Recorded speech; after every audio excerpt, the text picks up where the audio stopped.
will not be able to continue the campaign. Oh, really? Yeah, Oh, yeah, I know. He's pretty bummed. man.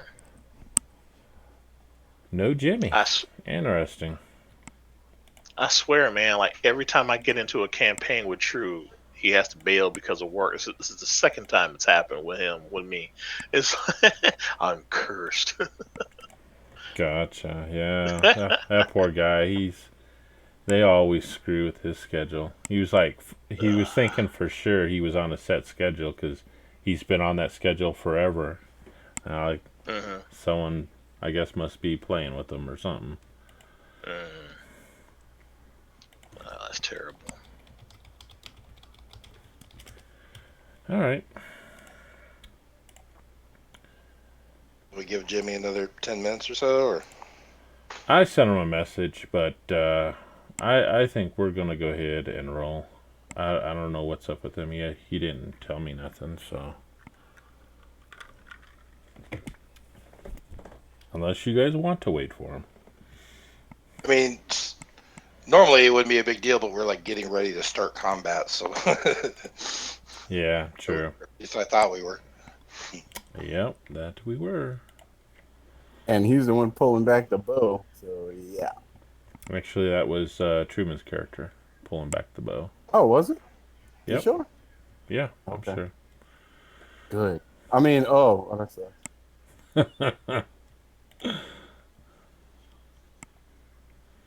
Are we just going to pretend that Truman's character never existed, or No, I have a way of kind of writing him out. He's is he kind of with us right now still? yeah, he's still with the group right now, and I'll narrate him out. Um, Gotcha. Yeah. yeah, he's kind of hoping maybe later down the road we'll still do that West Marches thing where he could jump in since he's got a crazy schedule. We'll see.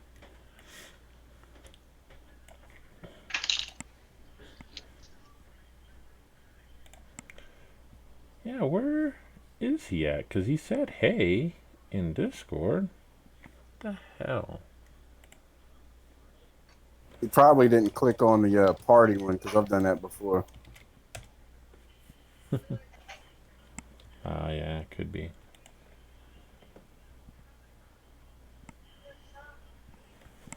Hey Keith, when you use the dodge action, doesn't that give you a plus 40 or AC for that round? I believe it gives you advantage against attacks. You mean disadvantage against attacks against you? Yeah, disadvantage. Uh, Okay. yeah.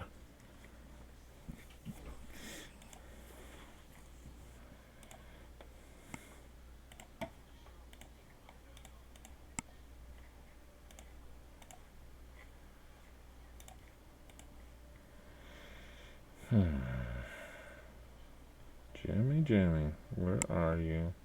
Oh, while we're waiting for a minute, did anybody watch The Boys? The boys? What's that? It's a new series that just started on Amazon. Oh no, I I haven't. never heard of it. Yeah, well, you didn't like Berserk, so you might not like this. No. That's really good.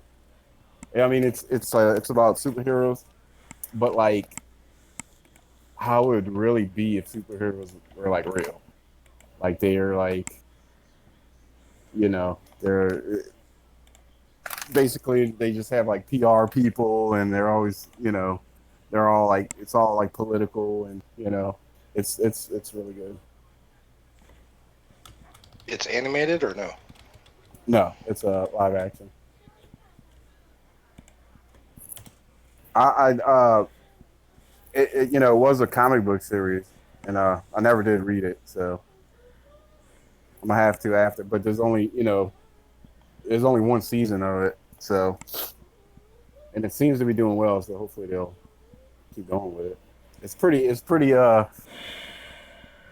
there's a lot of sex and violence, and it's pretty out there. I'll give it a shot. Yeah, It's not that I didn't like Berserk. It was just the dialogue kind of got to me. yeah. Eh, I think like around like I don't know, halfway through the second one and the last one is like pretty much almost all action. But yeah, I could see.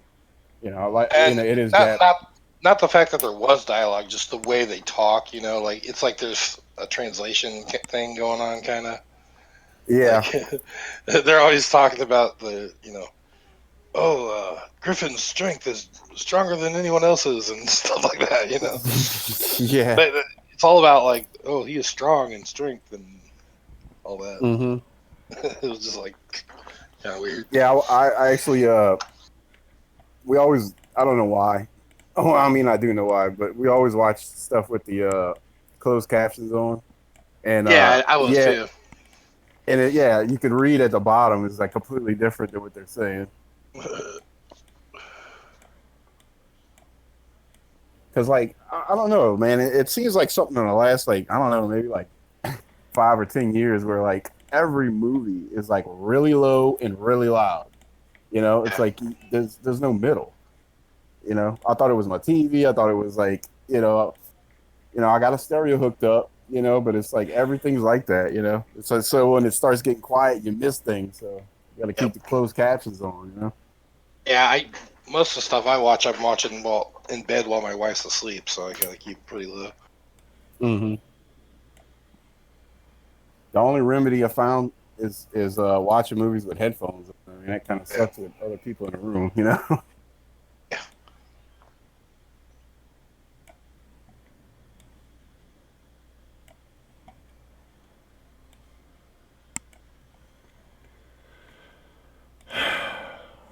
Fucking Jimmy.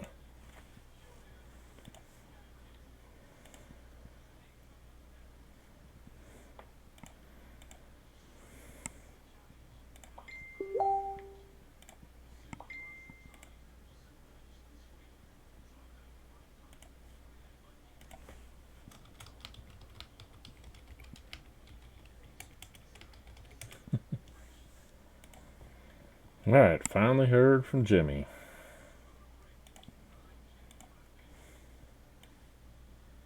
What do you say?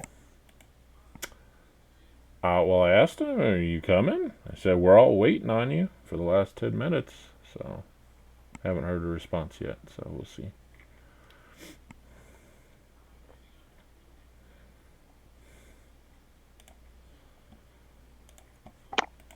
All right. So let's get this map up.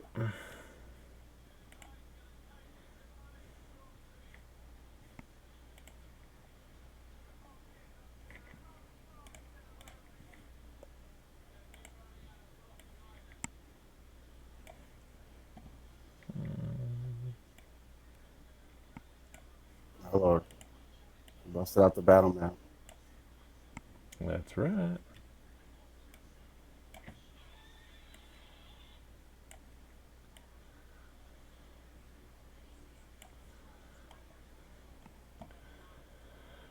Okay.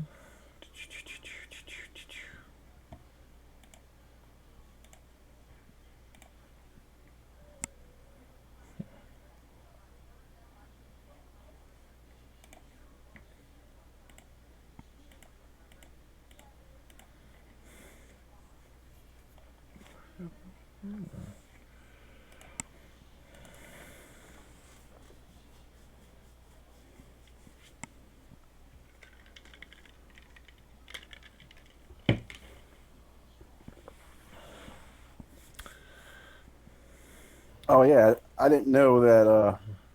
I didn't know that. Not that it's a problem. I didn't know that you were putting the games up on your YouTube channel. I'm completely fine with that. I just didn't know. Oh, gotcha. Yep.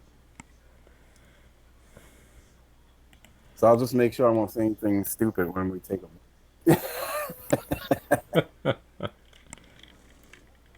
No one says anything stupid. Come on.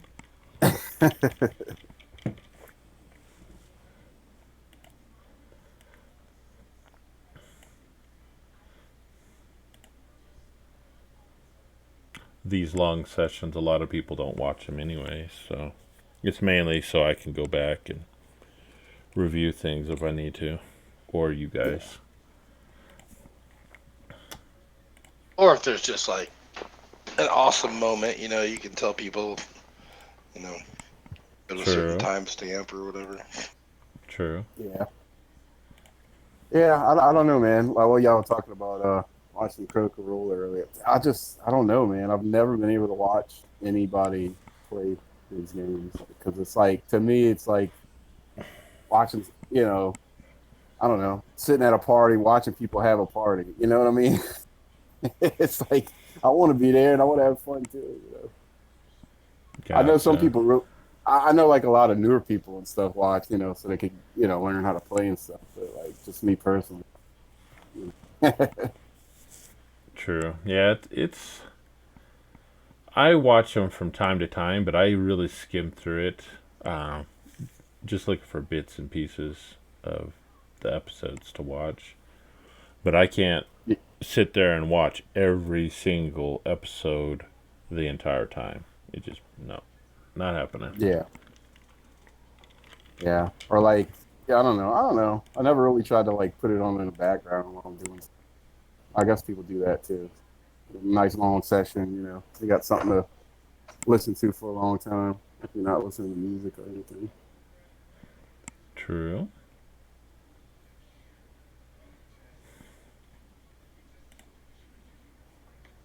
Wow, I have not heard anything back from him since I told him we were waiting on him.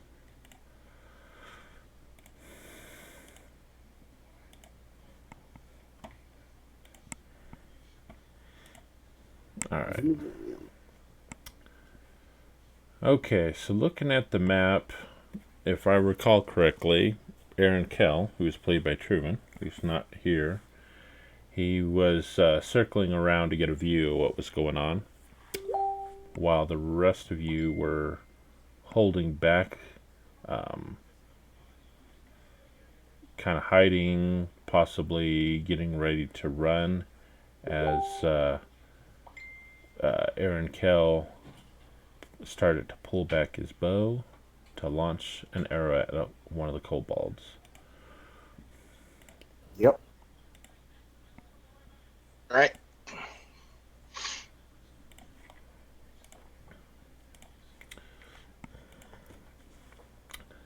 So, you guys are back there by that tree. Now, before we get going, is that approximately where you guys were at? I would say yeah. Yeah, that looks good. Yep. All right. So, um, you see an arrow let loose from Aaron Kell as he strikes one of the kobolds. Let's see here. That one over there. You hear a cry go out. And then you also hear, "Damn it! After them! Don't let them escape!" And with that, we are actually going to roll into initiative. My bad. I didn't realize it was that late. Oh, just in time. Yep, we're rolling up initiative. I honestly had no idea it was already 6 o'clock. Let's go. That flies when you're having fun.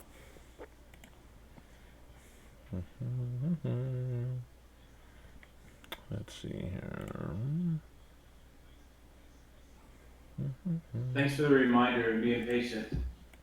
All right, I'm in. Let's do this. Roll initiative. Oh, yeah.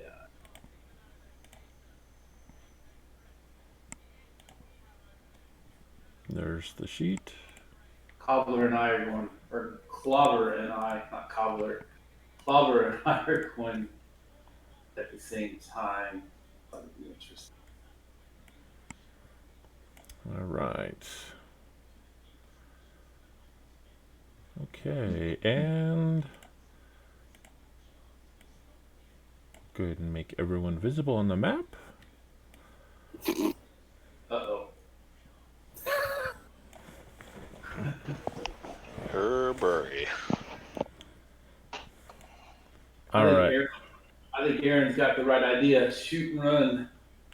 So he just shot Cobalt 3 with an arrow.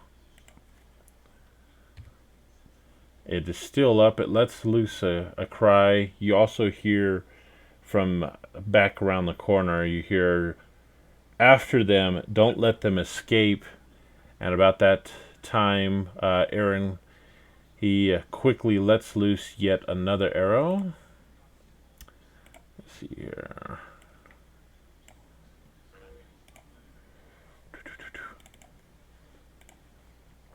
And that one misses. And with that, he starts booking it.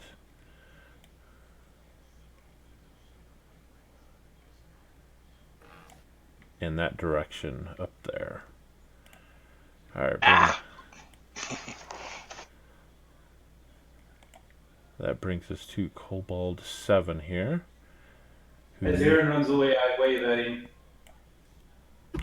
That Kobold runs up there.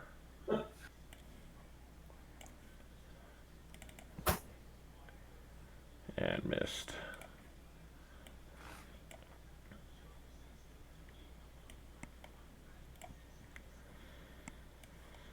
Alright, 10, 15, 25, 30, 40, 45, 50, 55, 60. Alright, you see this green mist trailing behind this demonic form that is rushing at the party here.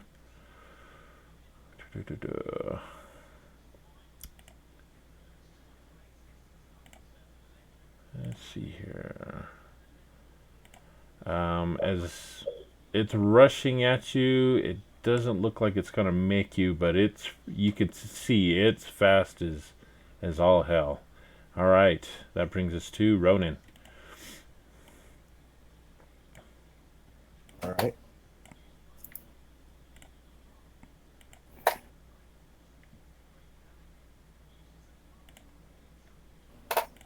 I'm gonna.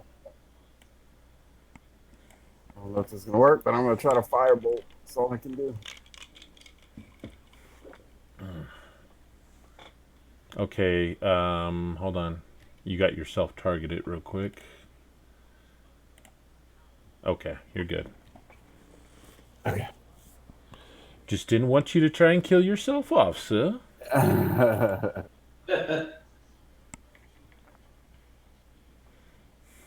Oh.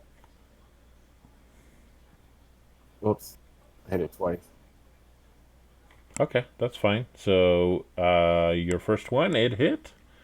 Go ahead and roll your damage as a streak of fire shoots out and hits this demon. You see as it strikes it, it's not as effective as you would hope. I would hope it would be very effective.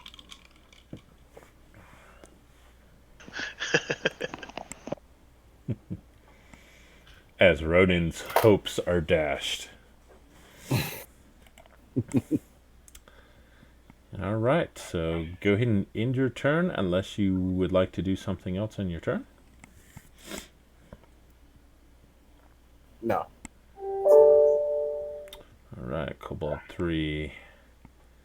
It is going to head out this way.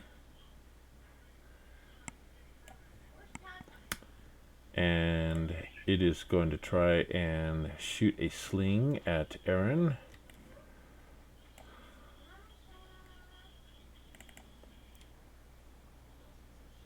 Which hits.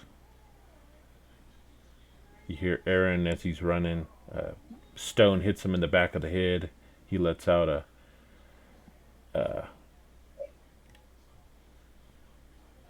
sigh of pain as he's running off. Alvor, you're up. All right. So let me see here. Save us, so great one. Yeah, right. See there. See 25 there, and then I have another 5 feet. So that'll make my 30 right there. You got it. Now, okay, now from where I'm at, can I see the wind demon from where I'm at, or is that being obstructed by the tree?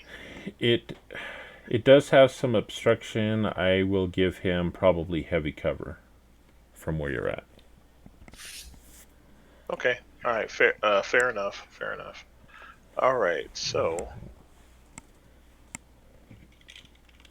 and see, I'm trying to. How do you measure how far somebody is from you? Let me see. They're trying to remember. I think it's one of the pointers. Maybe the draw arrow. Each square is 5 foot. Okay. I guess it doesn't. It's been a while. Yeah. Actually, try and target the creature. I think maybe it'll show up once you target him. It does.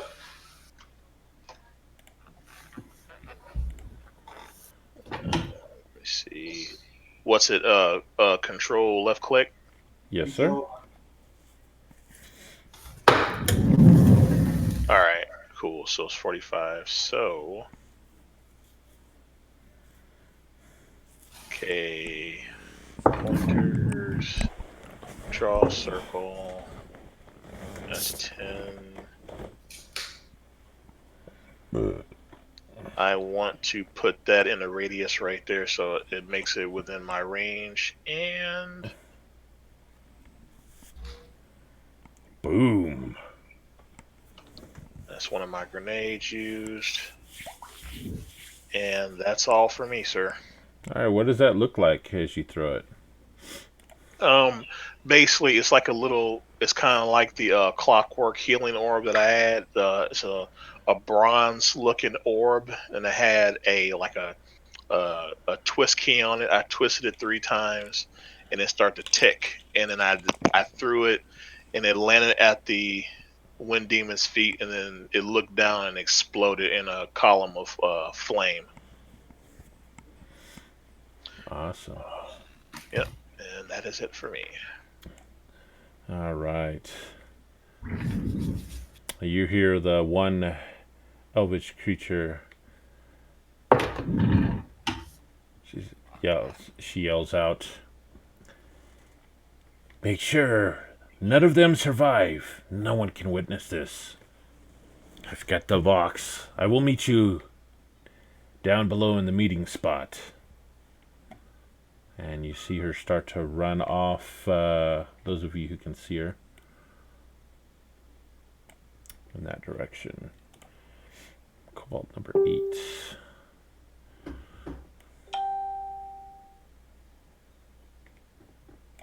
He's going to come over here, and he is going to launch a sling at Pantherin.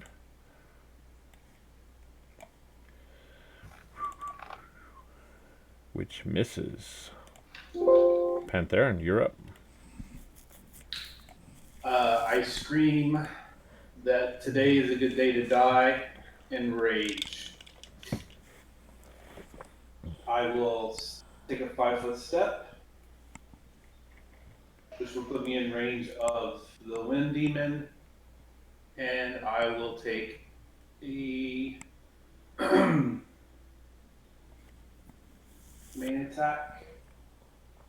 I'll miss, and I'll take a bonus attack. And I'll hit. Oops, I forgot to put my rage on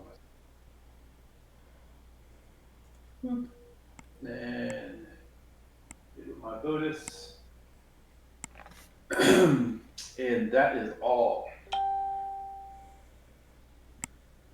All right, Clobber, you're up, sir.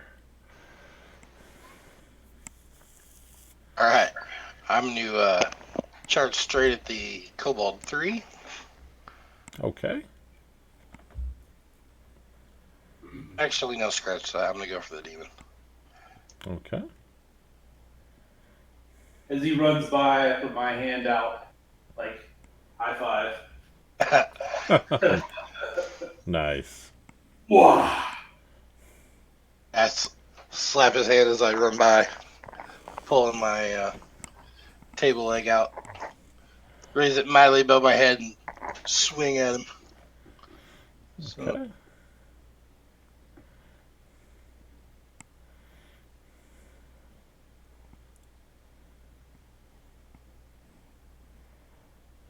yeah. And you hit it square in the chest.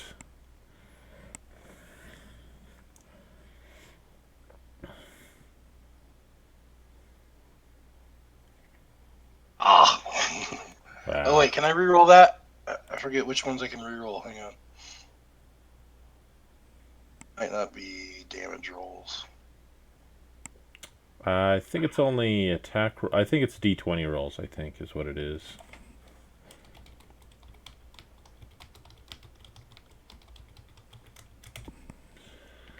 Yeah, attack roll, ability, or saving throw. Gotcha. Okay. All right. It lets loose a string of guttural, hard on your ears language. Doesn't look like anyone was able to understand. All right. Is Clobber doing anything else besides clobbering the demon? That is all. All right. Another kobold runs forward.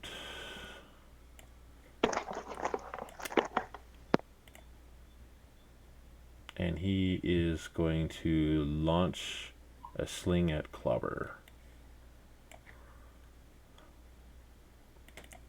As that bolt hits you in your left shoulder,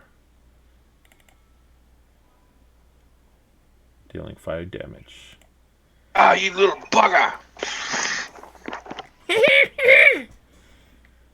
Cobalt number 1. It rushes over in the direction of Aaron and launches a sling bolt at him.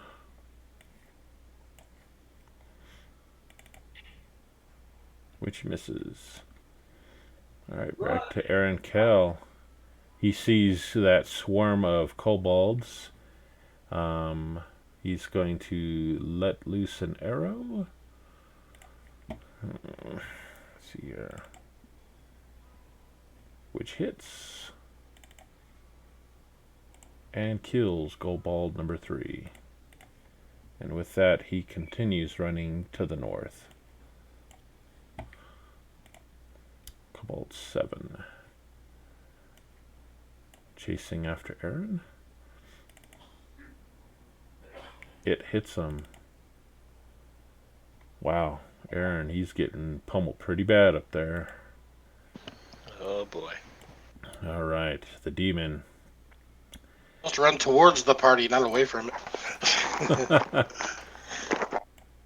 All right, this demon, he goes to backhand with his claws at Clobber. And that hits.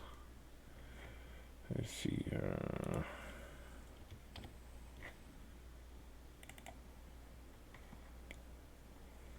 Taking 2 damage. And with that, he takes another step up, and with his other claw, attacks Pantheron.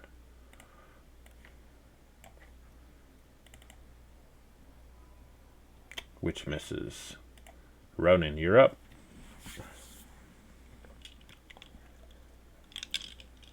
Okay. You see, I reach into my pouch. I pull out a little beetle. I take a big bite of it, and all of its juices just kind of run down my chin. And then you see sort of an armor come across my body that kind of looks like a bubble. And I'm going to use my mage. All right. Very nice.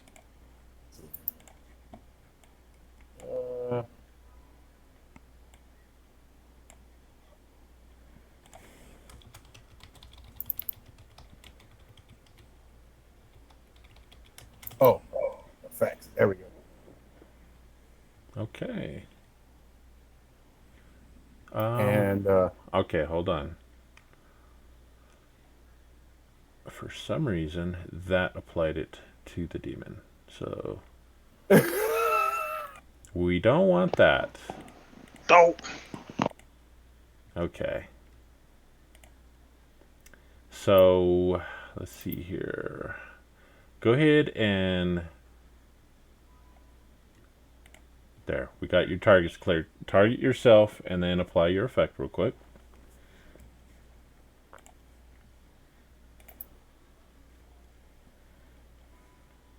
Okay, it's on there.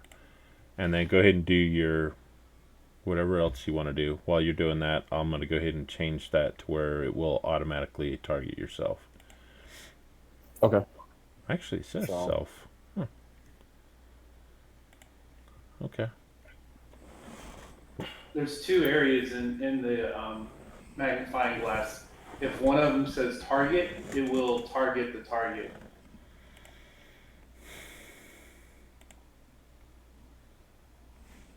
In spells, if I Yep. remember. Yeah, it says self. Okay, and you're going to move over there. Yep. And I have no idea. Okay.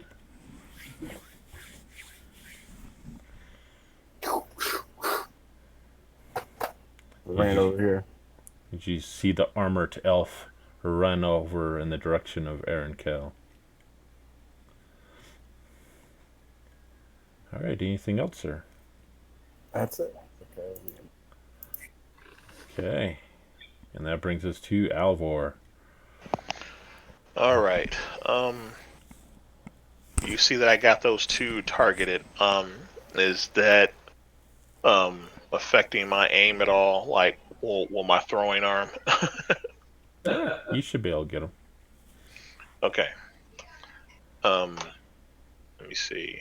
I'm gonna throw grenade at both of them.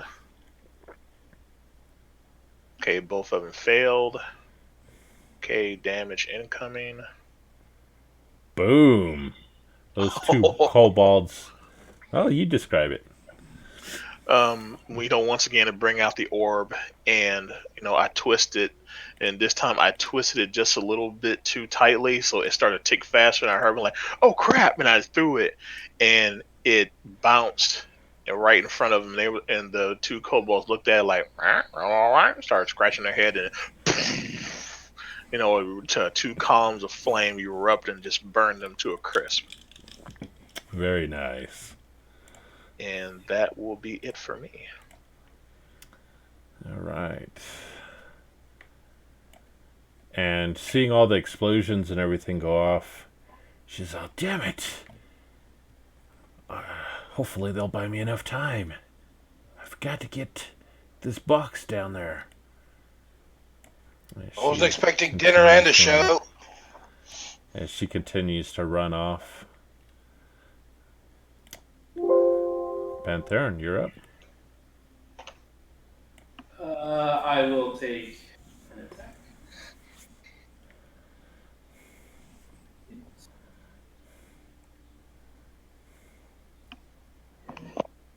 Second attack.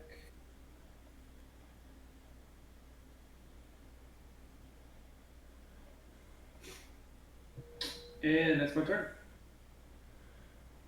All right. Clobber, you're up. Oh, I'm sorry. I want to take a 5-foot step. So Clobber has advantage.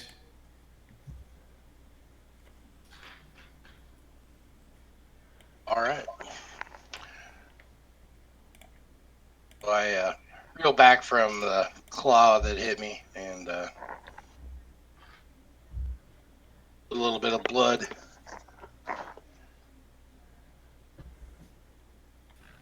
Go into a total baseball swing right at this guy's head.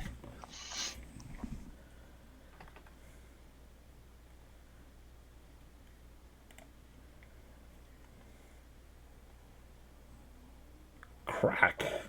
Crack, yes. Damage roll this time.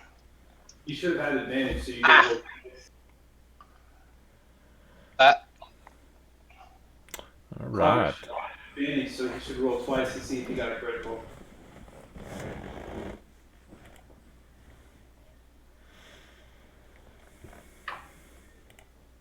just make another attack roll, or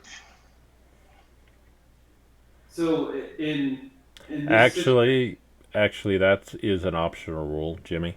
It's not an actual standard rule. okay. All right, so that hits you see a lot of demonic ichor issuing from the head of this demon. This thing is pretty hurt, pretty bad. Part of its face is caved in from that attack, Mr. Clobber. All right, anything else you want to do? that'll be it. Right. Number 1. Going to continue chasing down Aaron Kell. Hits him. And you see Aaron drops to the ground. Okay. Uh-oh. I'm raging. I don't see it. Oh, damn. And that is a critical failure on his first death savings throw. Kobold number 7 Oh man. rushes up.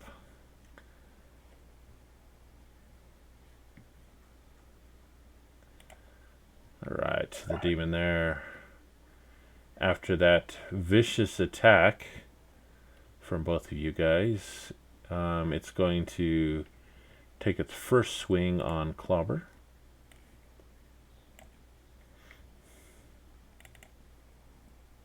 Missed. And its second attack upon Pantheron, which also missed. Alright, and with that, you see some of his wounds on its face. Some of the bones kind of pop back, and you see some of the flesh kind of stitch back together with some black ichor. Alright, Ronan, you're up.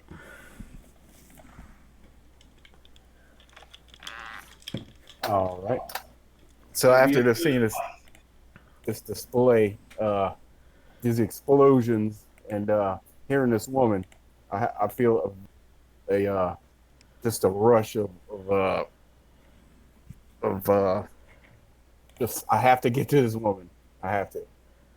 So I'm gonna run full speed. Let me do it.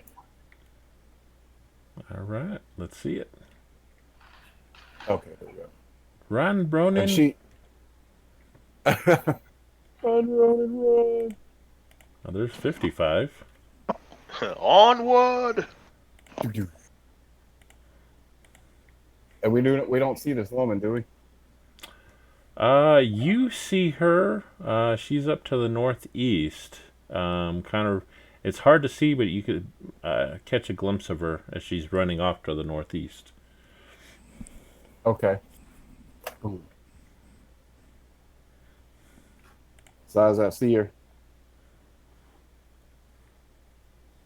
I got what? What do I have left?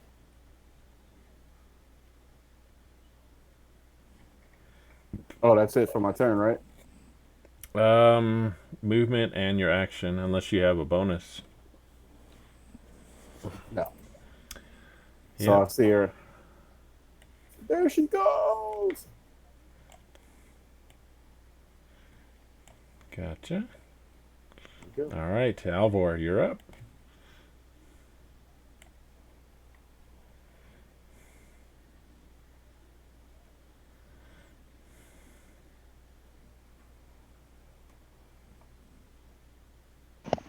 Pull out the healing orb.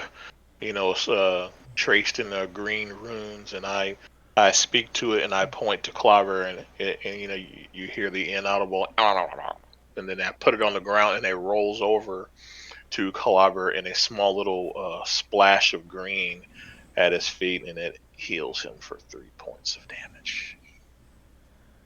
And I will stay where I am at, so therefore that is it for me. All right. That drow, as she's running off, she hears Ronan running as fast as he can, laboring to get up to him. And with that, she is going to pull out a hand crossbow and aim it hastily at Ronan.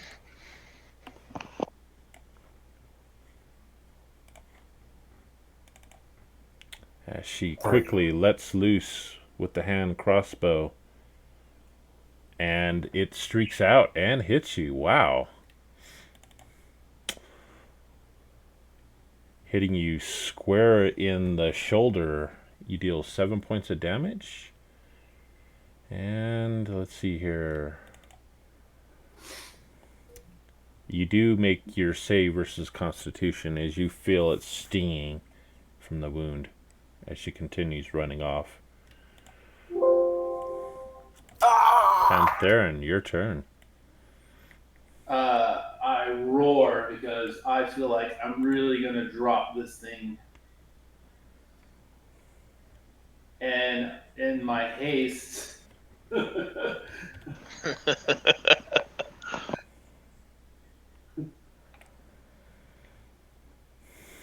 and okay, yeah.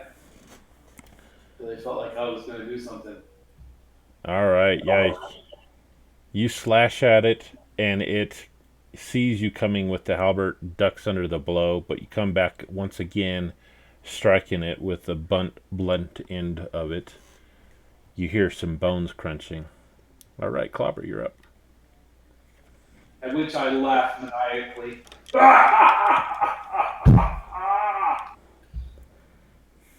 With a sudden burst of energy from Alvar's healing, I swing once again at his head. Brush it. Oh yeah. Oh, yeah. Nice. Take that, you bastard. Yeah. All right, Yes. Go ahead and describe that, sir. So, did it kill it? Yes. You did. Alright, nice. Yeah, so I swing as hard as I can, and one of the spikes in my club just penetrates right through his eye into his brain, and skull just shatters in over his entire face. Is just a bloody mess, or a gooey mess, whatever it is. And I'm covered in demon goo, and I laugh maniacally.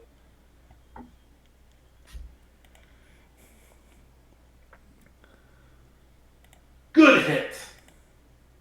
Very nice. What do you think these taste like? I don't know. Ha ha ha. But there's another one over there. Alright, so then, since he's been disposed of, I'm going to move.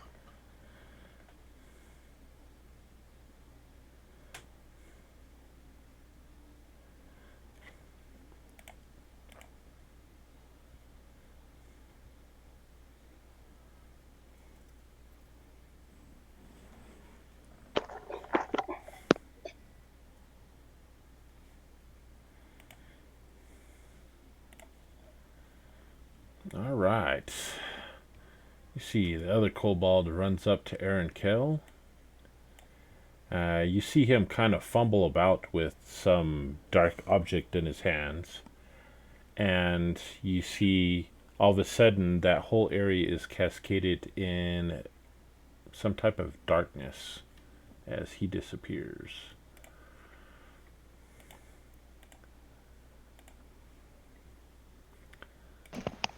What? All right.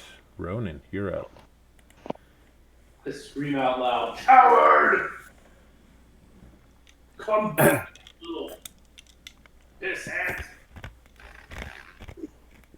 All right, so I'm gonna keep chasing this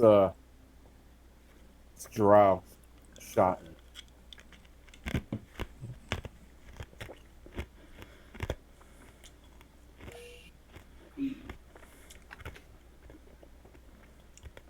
All right. So she in range now? Because I can't. I don't see anybody Okay. on the screen. All right, hold on. Let me go back to where you were at. And let me see if I can sync the view here. Let's see here.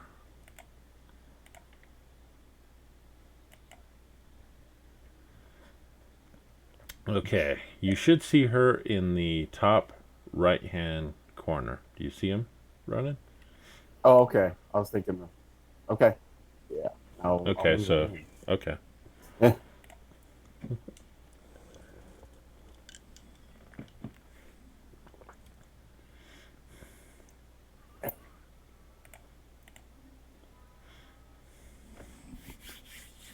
And then,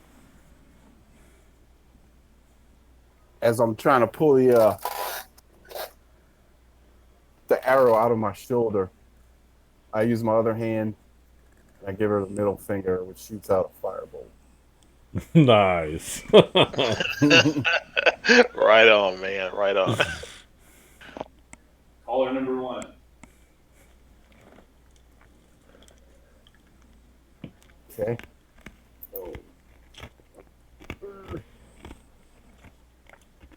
is that a miss? That is a miss. It streaks out. She jumps over the bolt as it just barely glides over the ground, trying to hit her. She just jumps over, and it continues and harmlessly splashes against some ruins further off in the distance. God, I hate draw.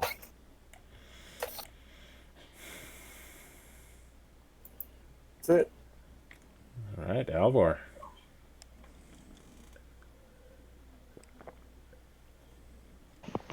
All right, gonna move there, and then let's see, 20 there. That's my full movement. And how far is Ronan away from me? That's probably more than 50 feet, isn't it? I would guesstimate it's probably right at about 50 to 60 feet. Let's see here. Okay, well, my grenades have a maximum range 65. Okay, yeah, I can't do it. I was gonna try to heal him with another orb, but I can't. It's too far away. Okay, I'm going to ready an action, and basically, if anything comes from this direction or this direction, I shoot at it. Okay, fair enough. All right, so I will put the ready action effect on me, Thank you, All sir. and that will be it for me. All right. Let's see. The drow, she...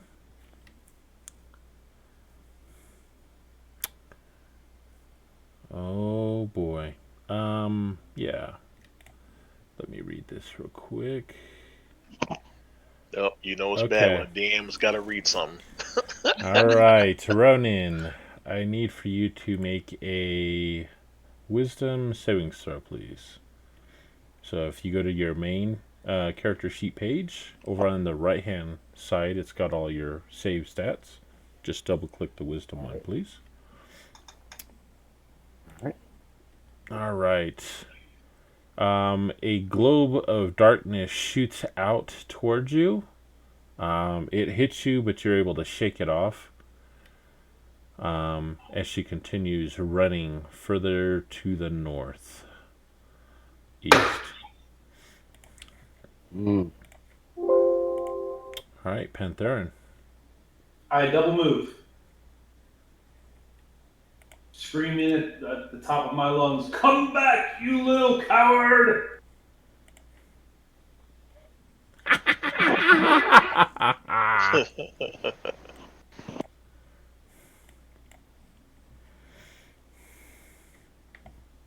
All right, I will also double move.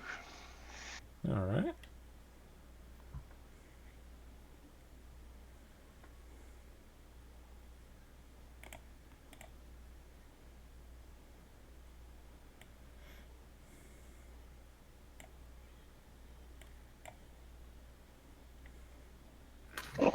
And being totally scared and not want to be left alone, I will move also. All right. So it looks like the party is an all-out chase trying to run down the drow. Is this correct? Yeah. All right.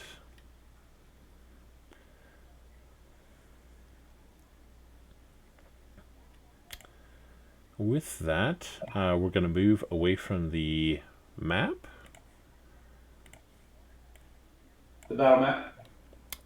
So I'm pulling the map off for now. Okay. Okay. So up first it is Ronan. Actually, all of you, go ahead and give me Constitution checks, please. Checks or saves? Checks.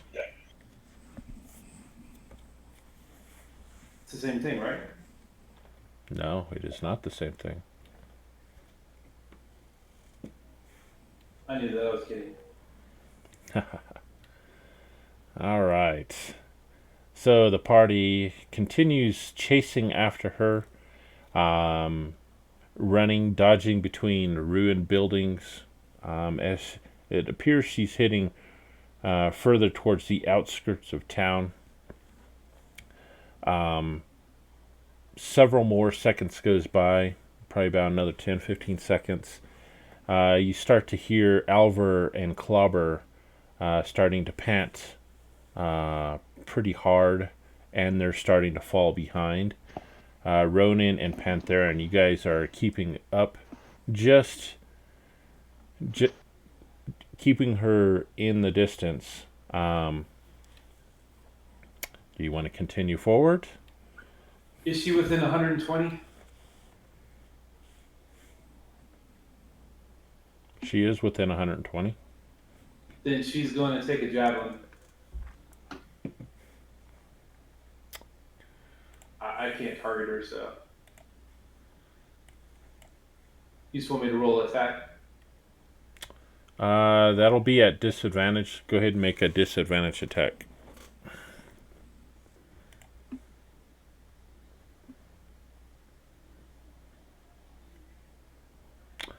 Right, a 9. Your javelin streaks out and does not hit her, striking one of the ruined buildings as she darts around it. All right. Let me know when I can make a second. I've got 6 javelins, so. Gotcha. Ronan, did you want to try and do anything as you're running, chasing after her? And so we're keeping up, but the others are falling behind, right? Correct. Alvar and Clobber are falling behind. You hear them back behind you, panting pretty hard. Clearly not able to keep up with your guys' pace. Okay. So I'm gonna slow down, and yeah, I'm gonna yell out, "It's not worth it. We don't know what's ahead." I'm going to make a wisdom check to see if I'm smart enough to hear him. Okay. I hear what he says. Loud and clear.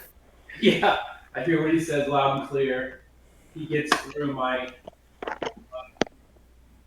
blood covered, demon covered face of rage, and I slow down and say, as she's running away, I point my javelin at her and says, "We will meet again," and go back to retrieve my javelin.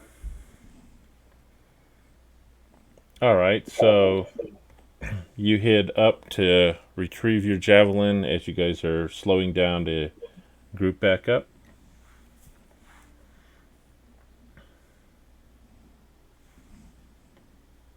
Yes? Yeah, we're grouping back up together. All right. Yep.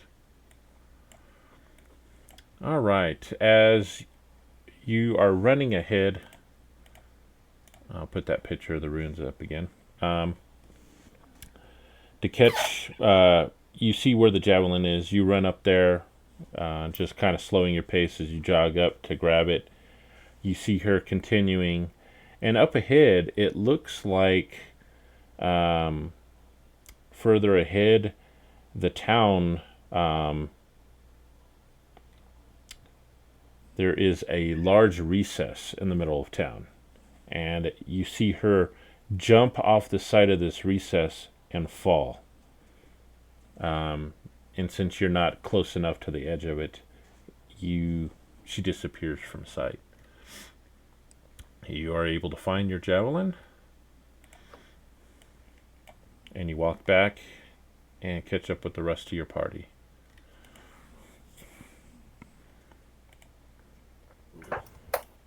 As I'm walking back with one javelin, with my halberd in my hand, my back, I wipe the demon goo off my face and sling it onto the ground, and reach down into some of the swampy water and wash off my hands as we come back to meet up.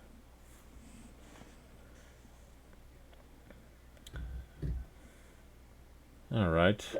You wash your face.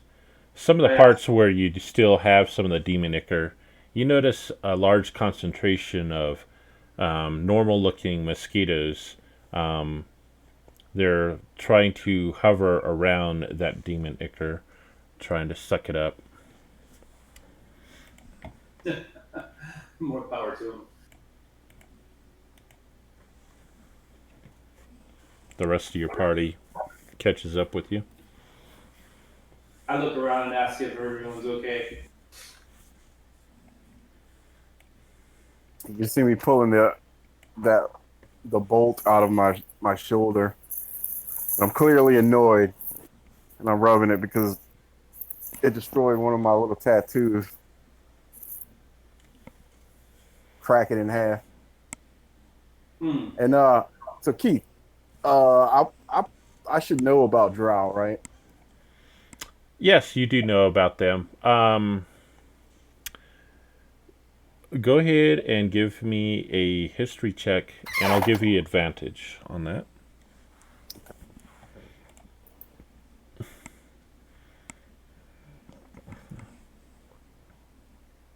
Ah, very nice.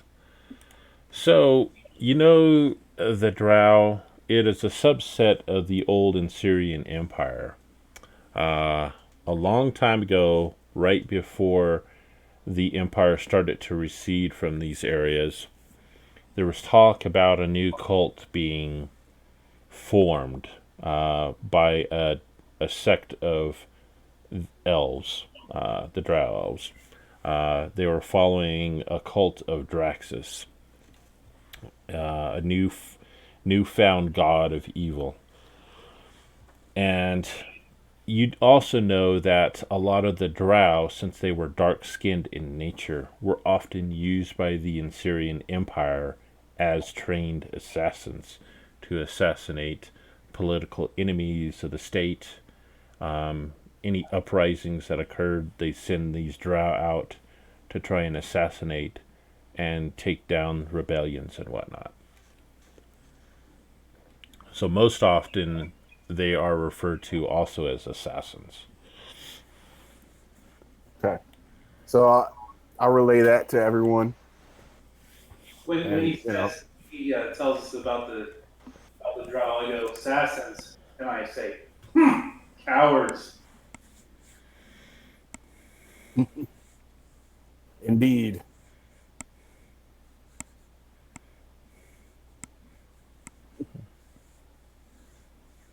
So Keith, are we not checking on Erwin? Is he not playing with us, or? So out of character, his schedule has changed. They changed his Oh, set schedule, so he's on a pretty rigorous rotating schedule.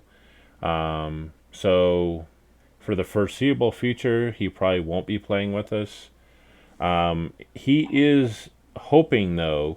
Originally, Kurthing, when I had started it, it was going to be a West Marches type of campaign yeah. where people could create their own groups at different times. He's still hoping that maybe once we get enough rumors and get this campaign started, we could still do that outside of the main campaign. Oh, So, okay. so we might still see him at some point in the future, but that's where we're at out of character.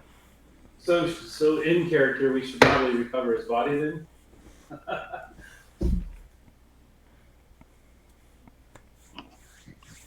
Loot the corpse of a fallen comrade. I mean, Yes. you know, I mean, recover his body and take it back to his dad. That would be No, the thing to I'm do. just playing. I'm just playing. I thought he disappeared with the kobold. Yeah, he did actually.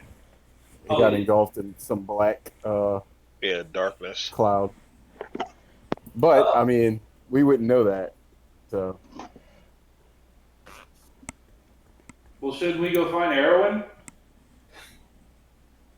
Did he run back home?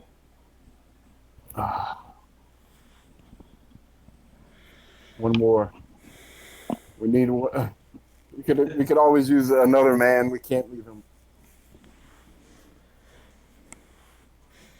Well, as we're walking to try to find where our fallen comrade or possible fallen comrade is, still trying to suck some air into my lungs.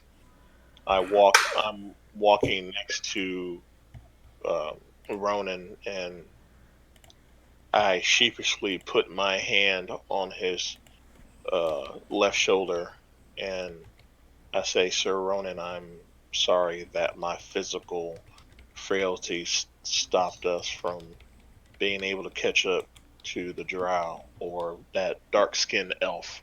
I'll say that. Um, I do apologize. And you No know, need to. oh, go ahead.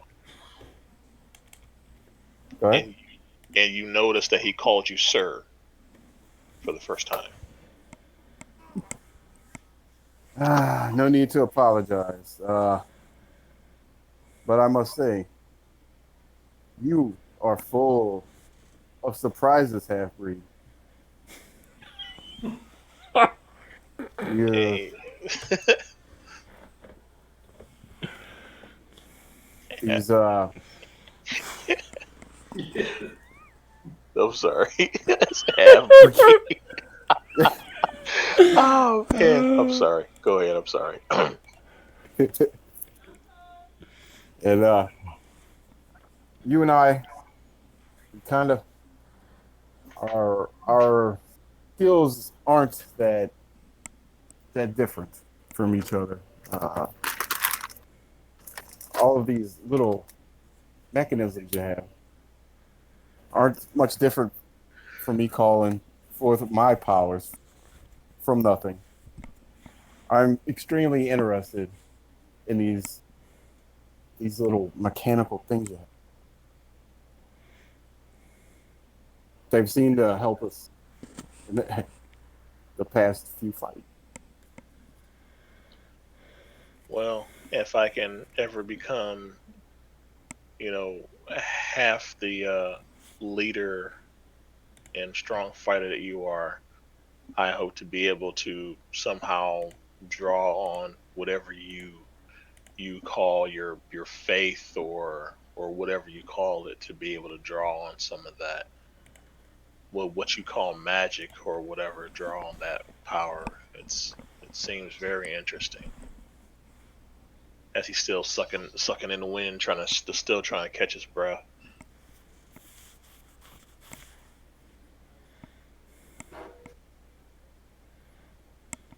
And under my breath, you hear me say, "God, you're such a pussy." Uh,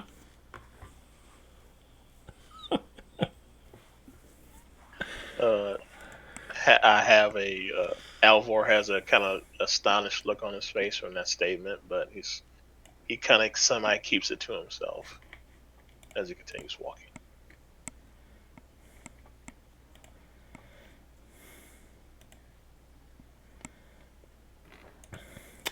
Seeing Alvor having a hard time breathing, I just nonchalantly say, "You should work out a little bit more, young man. You look a little winded."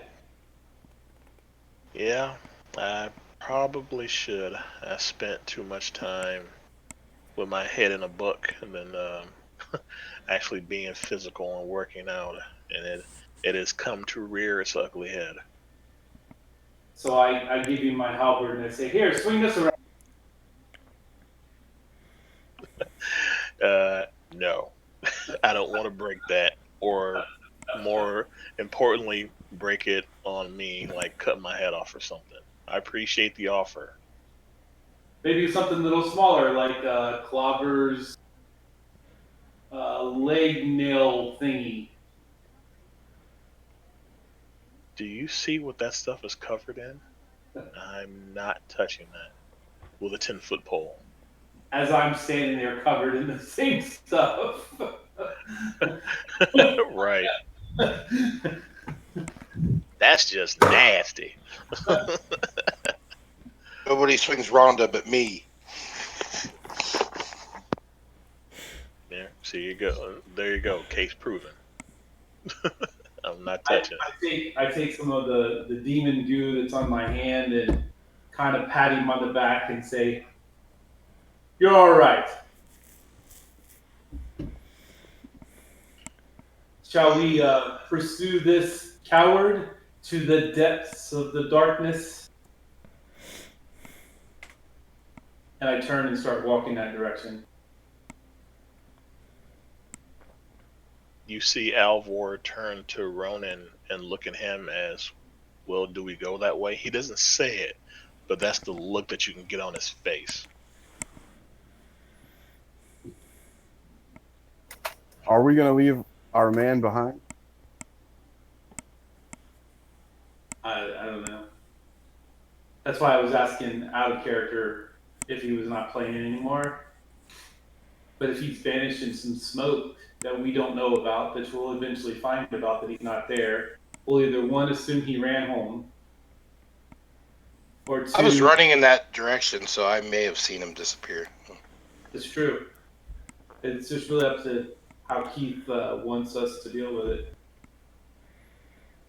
So Clubber, he did disappear from view. You're not certain exactly what happened over there in that globe of darkness. Oh, so there's a globe of darkness still there. Yep. Oh, okay. I Oh, misunderstood. then we would probably go and search the globe of darkness for him then. Although I can't see in the dark, so I'm useless. All right.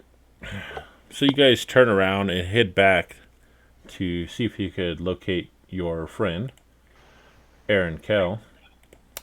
Heading back in that direction, you see that globe of darkness as you head back has dissipated. Pantherin, using some of your survival skills at tracking and whatnot, you look around to find the location where where Aaron had dropped. You found where he dropped to the ground. You see a lot of kobold prints over there.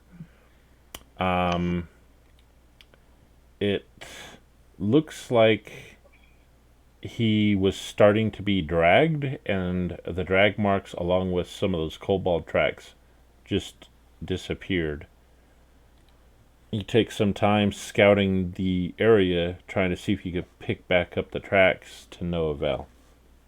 It seems like him and the kobolds just simply disappeared.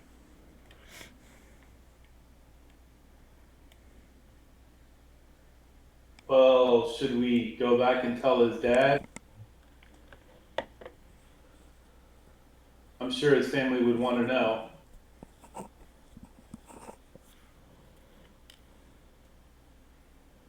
or do we continue with the job and recover something from the ruins? We all knew what we were in for when we left. Finish the job.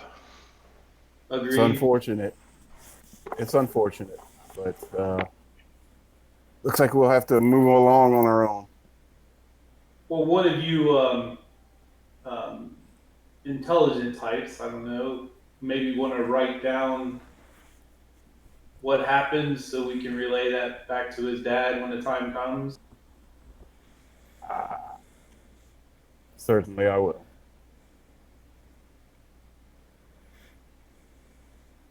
So I guess we'll start walking back to the hole. To the hole. To the hole. All right. So after some time, the party heads back, tracking back after the drow, going to the large recess in this town. And as you're traveling, the swarm of mosquitoes are pretty much covering most of you guys, especially those of you that have the demon ichor on you, and they're greedily sucking it up as fast as they can. You eventually get up to the rim of this recess as you look down, and it looks like a large arena that is sunk into the ground that is largely overgrown. The point where the drow had jumped off, it looks like it's almost a cliff that drops down at least 30 feet below to a ledge down below you, and another 20 feet to the very bottom of this arena floor. The arena spans probably at least 200 yards.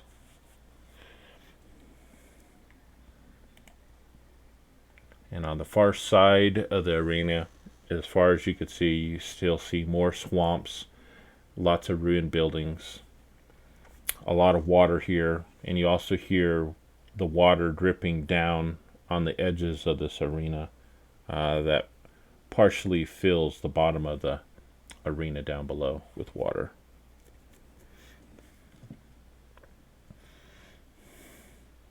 Is there a way down? I look around for something to tie. I have 50 feet of rope that I could tie that we could use to climb down. All right, you look around. There's a lot of trees over here on the rim that you could probably tie one off to. I will do that. All right. So you see Clobber pulls out his rope, ties it around a tree, and drops it over the side. I also pull out my rope and tie it on the end of Clobber's rope just to make sure that it goes all the way to the end, all the way down to the bottom. Okay. So you got 100 feet of rope there tied off. There's definitely goes all the way down and drops into the water at the bottom of the arena. We don't know How slippery is this rope with the lard? With the lard. Oh, yes. Clobber is notorious for covering everything with lard, isn't he? I mean, he wouldn't like coat the rope with lard, but it's definitely got some slick spots on it. Yeah. Yeah, it's not. So to compensate, we can tie knots into the rope. Yeah, you could. But what we don't know is we don't know how deep that is at the bottom. So we're going to have to be careful. Is there a dry place to land, like not wet, not sand, but like that looks solid enough for us to put our feet on? So, 30 feet straight below you, there is a ledge that protrudes from this cliff face here. It looks slick, but it is pretty solid from the looks of it. All right. I tell the party that I'll go first, and I start climbing down. Okay. You want an athletics Uh, check? Yes, sir. All right. Oh, wait a And minute. I'm not raging anymore, so that's fine. okay. Let me take that rage off. It's been way more than a minute, and there's nobody to hit. Gotcha. Okay. All right. So you easily climb down the 30 feet, dropping down onto the ledge. You peer into the cliff face of the ledge there, and you see a large wooden door with some demonic skull over the cap of the door.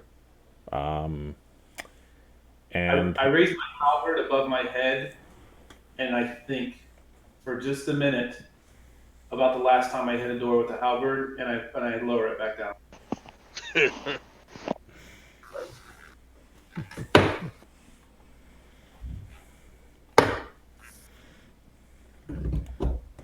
right on. So is the rest of the party going to come down, or are you going to scout it out, or what? I'll go down too. Okay, give me an athletics check, please, for those that are going down the rope. Can I assist their athletics checks by holding the rope so it does? All right, Clobber. So you're coming down. You hit one of those large spots, and it kind of slips down a little bit. You lose some of your grip. You catch it right at the end, right as you hit the 30 feet, and you take 1 point of damage.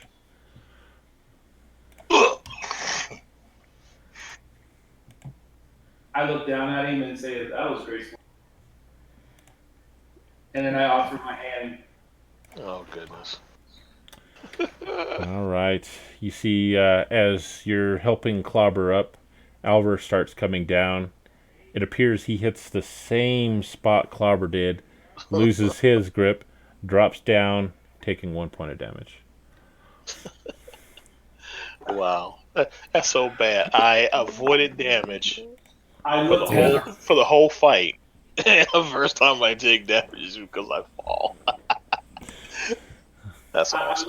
I look down at everybody who's fallen on the ground and offer my hand and go, "Man, you guys need to work out more." And with that, you see Ronan, he starts coming down. He hits that same spot once again. He starts sliding, loses his grip completely, lands on his back. You hear the air from his lungs totally expel as he hits, and you see his eyes roll back up into the back of his skull. Oh my god. So he is unconscious. Yes. Well, Oh goodness. We should invest in feather fall potions. don't we have potions we can pour into his mouth? Or doesn't he have a potion on him that we could pour in his mouth? I already gave mine to Alvar, I think. Oh, did you? Yeah. But I will give it back. I will pour it down his throat to get him back up. Okay. Alright, so potions and heal.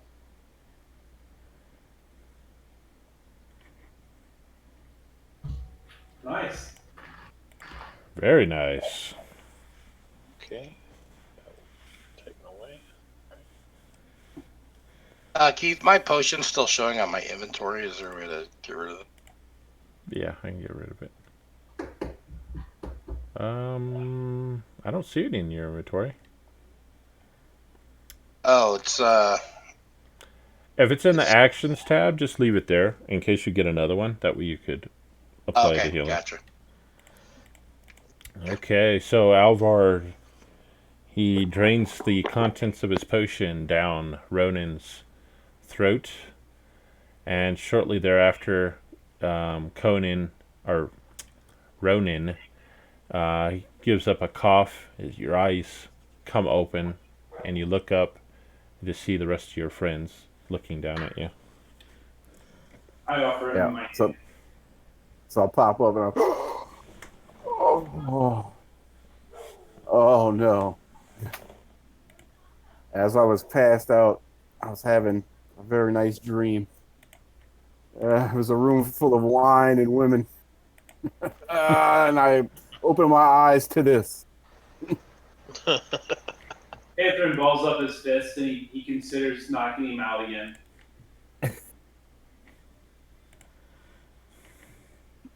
Alvor reaching down his hand to help him back up. I guess this would be a time for a joke. I love you too.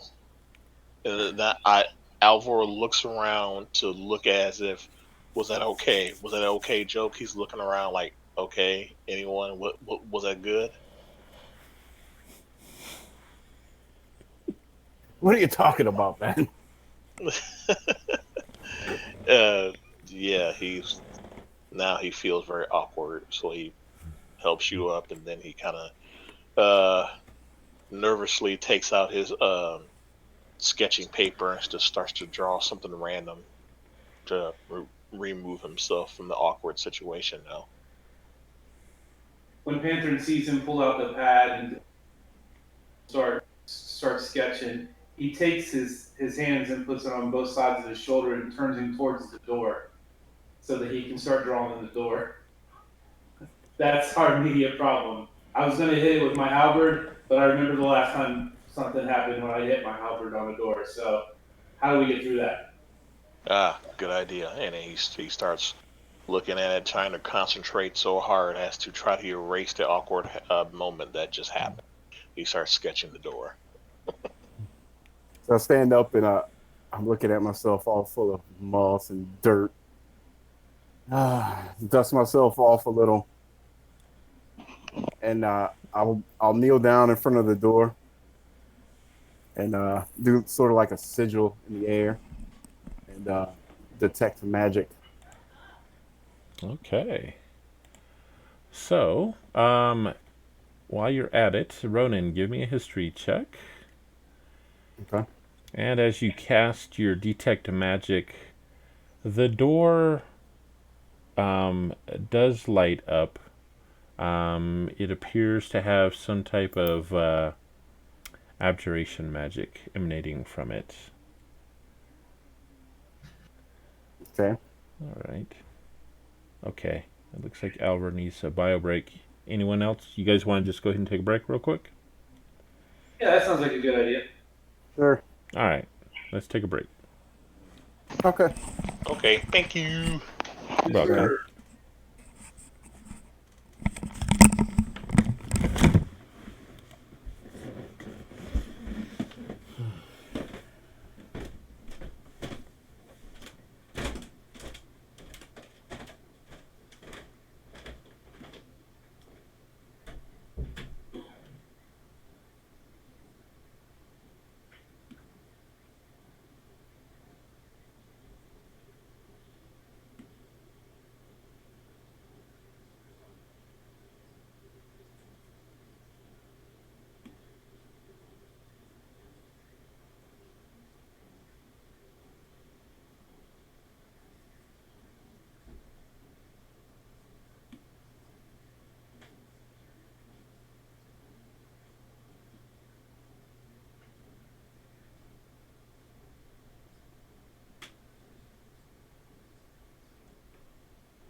And I'm back, if anyone's back yet.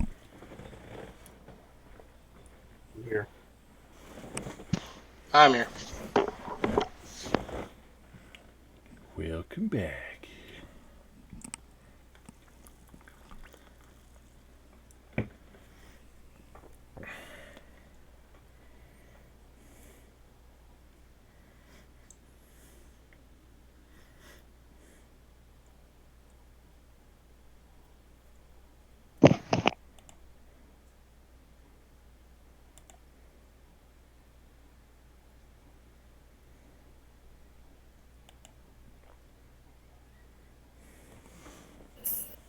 I gotta say, using Discord was great.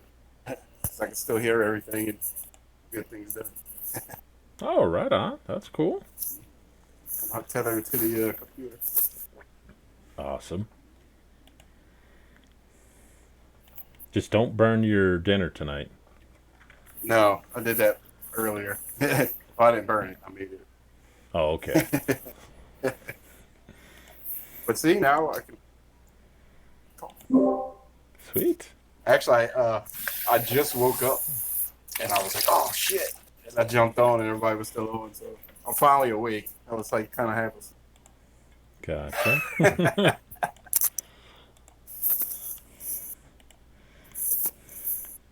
I'm back. Welcome back. Mm-hmm.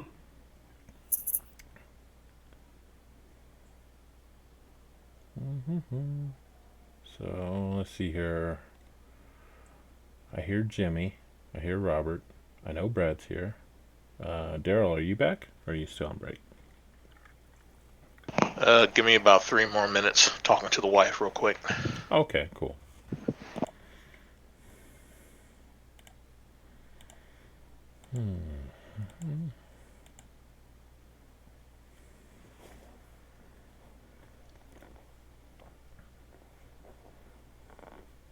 So anyone been doing any painting or gaming outside of Fantasy Grounds? Yep. City of Heroes. Of course, I have my every Saturday game on Fantasy Grounds. So, yeah, I'm staying busy. Sweet. How about you? I've been staying busy, coding a lot of modules coming down the road, in the pipeline. Sweet. I know Brad's been painting because I saw that new thing from WizKid. And his dungeon.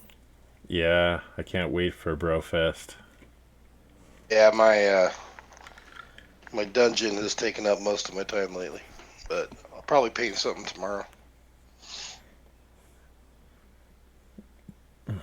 Yeah, I was telling Brad.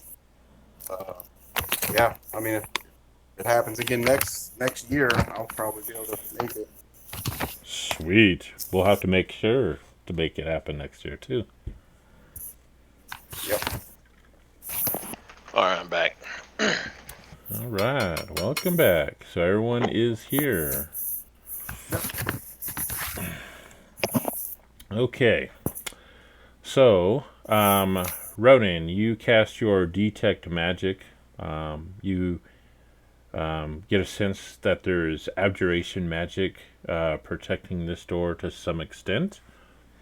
Also, you recall back to some historical texts in the old times that in some of the older cities of the Assyrian Empire, they used to have arenas, and usually towards the bottom of these arenas, they'd have doorways.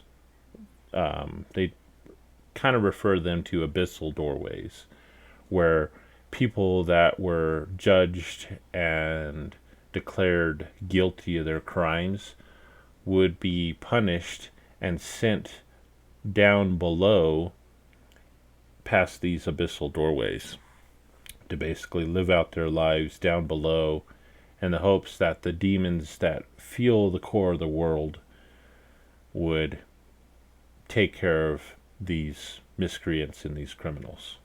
That is one of these doors that you see before you. Also, with that, you look about. There's a lot of cobwebs and whatnot. It looks like some recent disturbance in some of the dust here. Um, you notice, looking up along the side of the cliffs, it almost looks like someone actually climbed down recently as well. And you see, so it's a set of double doors that stand about 8 feet tall, made of solid wood. At the top cap of the door, you see some demonic skull that looks down. Um, and in the wall face, next to each side of the door, about 3 feet up, you see a hole recessed into the wall. Uh, you see a couple droplets of blood on the ground, um, right in front of both of those recesses on both sides of the door.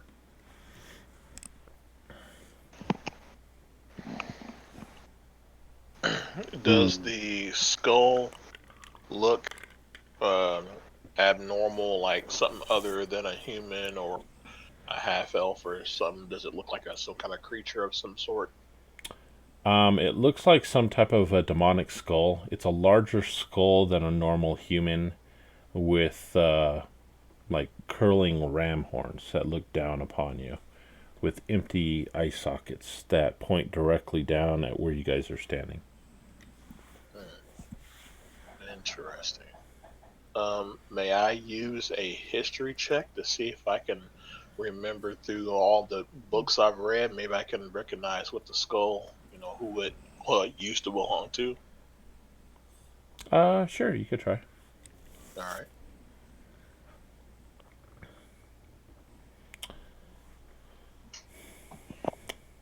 All right. You kind of sit on it and think about it, kind of searching your mind through some of the historical text, mainly about probably back to the Portal Wars. You do recall a lot of these portal doorways were often created using the skull of a general from the Portal Wars, some of the demons that attacked the Assyrian Empire.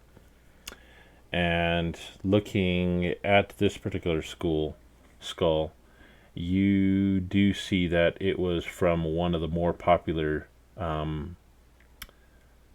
demonic generals that the Assyrian Empire slew, called Vorsak Ignis.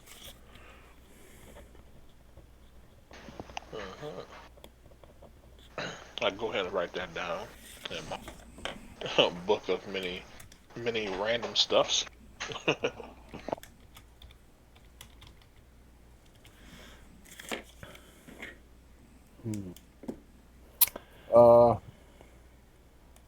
I want to check for traps.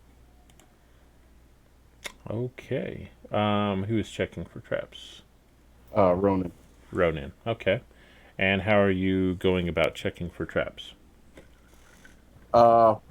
Well, I'm gonna just kind of look around, and you said that there were some blood droplets. I'm gonna sort of kind of see where could possibly have made someone drip blood. You know. Okay. So you're And looking. having, Oh, go ahead. oh no, and having that the eye sockets are kind of sunken in, kind of it just kind of piques my interest a little. Okay. So what would you like to check out first? I guess I want to check the floor. Okay. Give me an investigation check, please.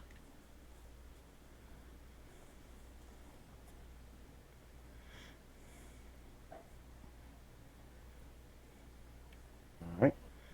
All right. So you check the floor,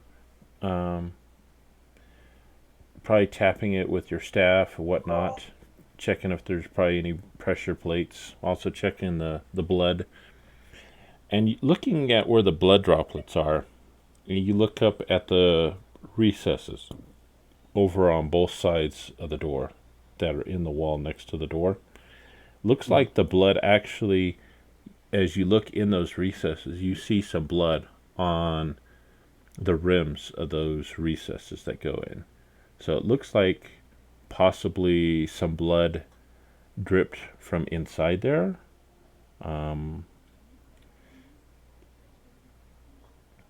Okay. Doesn't Okay. look like it came gushing out, but you could definitely see blood droplets inside that recess. It's really dark in there. Okay. And so all I can really see is darkness into the recess.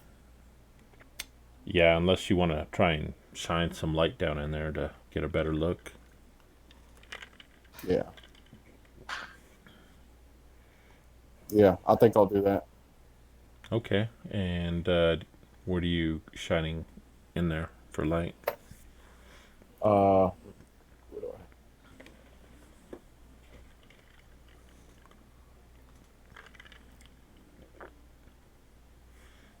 oh Lord, I don't really have any. Uh-oh. Yeah, no, I don't. So, I mean, having the oh, actually, a torch, but I don't want to waste them. Uh, yeah, I guess it's pretty far and dark if I have like dark vision. I can't see that far. Yeah, I mean, you can see a little better with your elven eyesight, but it's so dark in there without actually shedding some light down in the hole. You can't make out a whole lot of detail. Okay, so I'll kind of back off a little and tell everyone, let's check for traps. Be very careful.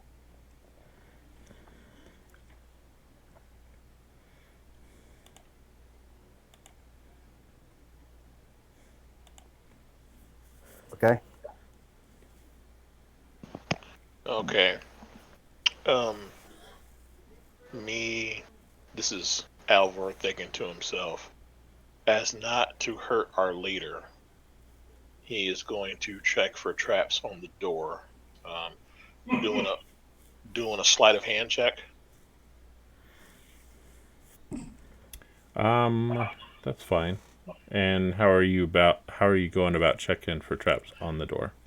Okay, well, like I'm taking my pencil and looking at like the traces of the door, see if that might lead to, I'm trying to be very scientific about it, saying, okay, if the mechanical thing is here, a cog might be here leading to this, what might lead to a trap, and I'm making small little sketches as I'm, doing the meticulous search for anything that might spring a trap of some sort. Okay. Give me an investigation check as well, please. Okay.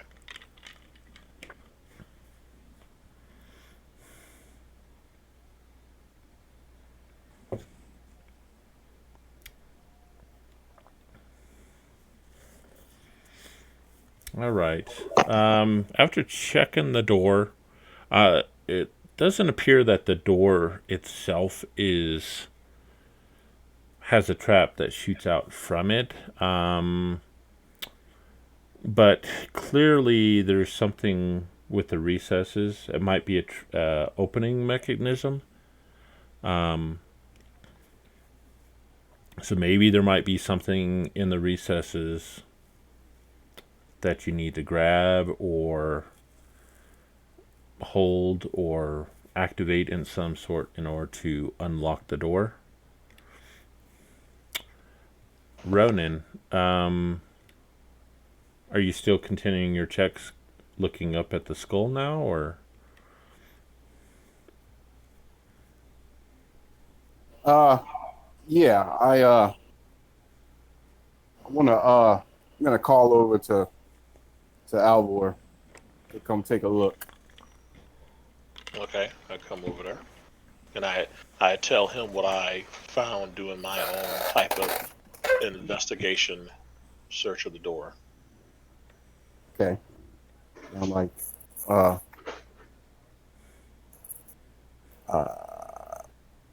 So okay. Do you have anything in your bag? Any of your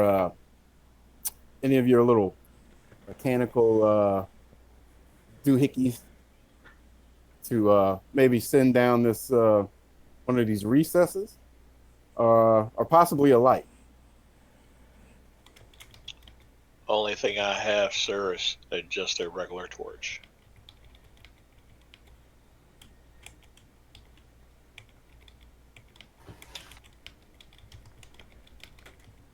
Okay.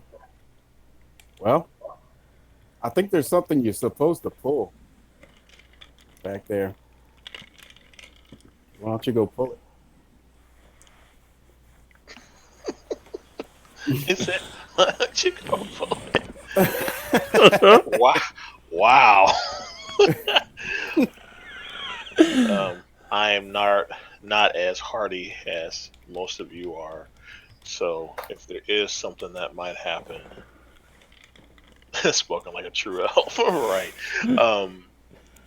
Yeah, if somebody that's more hardier in health than I would do it and something would happen, they would be less apt to die on the spot than I would.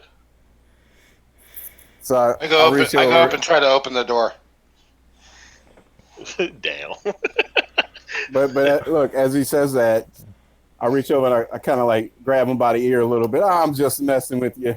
I need your intelligence. He's like, ow, ow, ow, ow, ow, ow, ow. All right. So Clobber, he strides forward, and there's a pull ring on each one of the doors. You gonna try and pull on one? I reach them both. Sure. I'm gonna pull on both of them.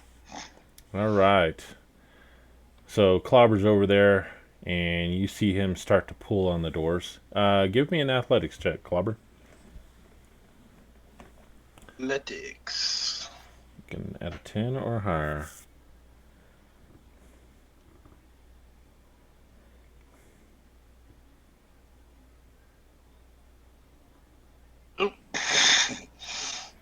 All right, you step up and you go to heave on these. These things are massive, solid doors. You hear them groan, and you're pulling on it, and you're not having any progress. Stand by.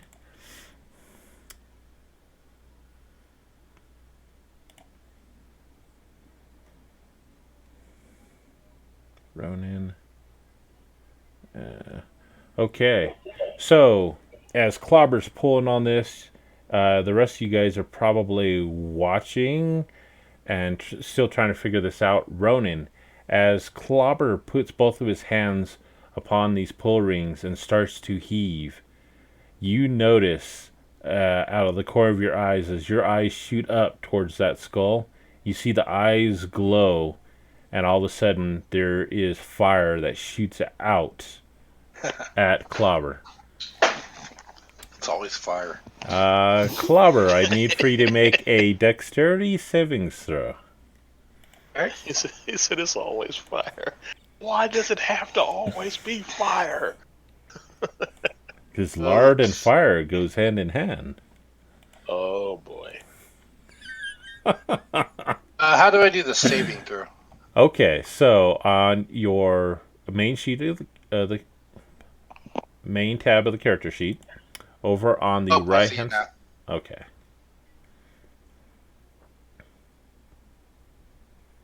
Oh no. Oh wow. So you're I'm gonna use my inspiration. Okay, good. Go for it. Oh my goodness. Come on, Roy now. Come on now. Ugh. Oh wow. Okay. So you are just totally oblivious as this series of flames just shoot out directly at you. And you are taking 6 points of flame damage. Oh man. And with you covered in lard, it easily catches fire and stays lit. What are the rest of you guys doing at this point? Oh my goodness. Stop dropping and rolling. I And screaming. water. Okay, you're dropping and rolling. What's that, Panther? Before he drops, or he tries to drop, I push him into the water. So you're gonna push him uh, off the side of the ledge 20 feet down into the water? Yes. Do it. Okay. Give me athletics check. I'll give you an advantage on it. Oh my goodness. He won't get wet because he's covered in lard. Nothing personal. Yep, it's like napalm. All right. So, Clobber, you go to drop and roll. Pantherin comes up, gives you a hearty shove, shoves you off the ledge. You drop down 20 feet, hitting the water with a large splash.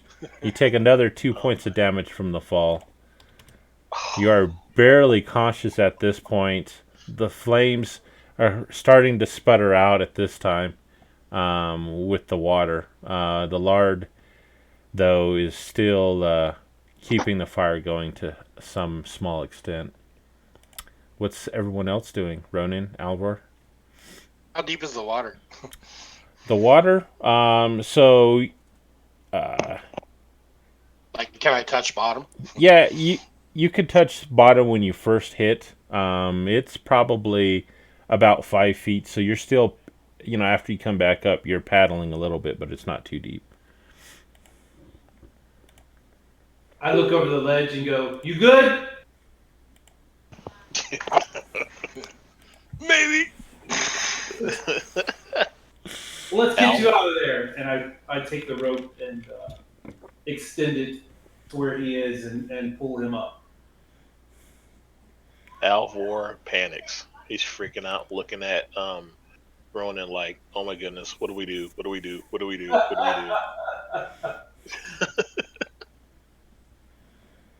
do?" Oh. Ronan's just like, idiots. Don't open the door. It's trapped. Yeah. All right. So the fire eventually sputters out. Clobber, you're barely holding on to consciousness. You see Pantherin. He extends the rope down to where you're at, so you can easily grab it.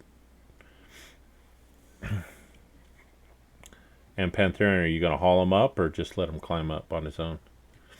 Yeah, I said I was going to pull him up. Okay. Give me another athletics check, please. Yep. Let's say 9. DC 9. All right. You haul him up.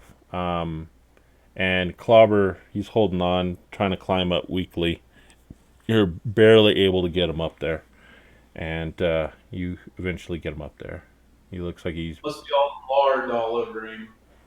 Yeah. A lot of the lard is burnt off at this point. Smell of burnt flesh in the air. I recommend that we take a short rest right here while you guys figure the door out.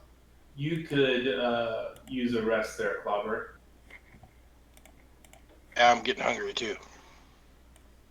Now, Keith, do you you're rolling on hit dice and short rests. So if I burn my hit dice right now and we take a short rest, it should come back, right? Or is it only half of them come back? So, hit dice, you get half your hit dice back on a long rest, not a short rest.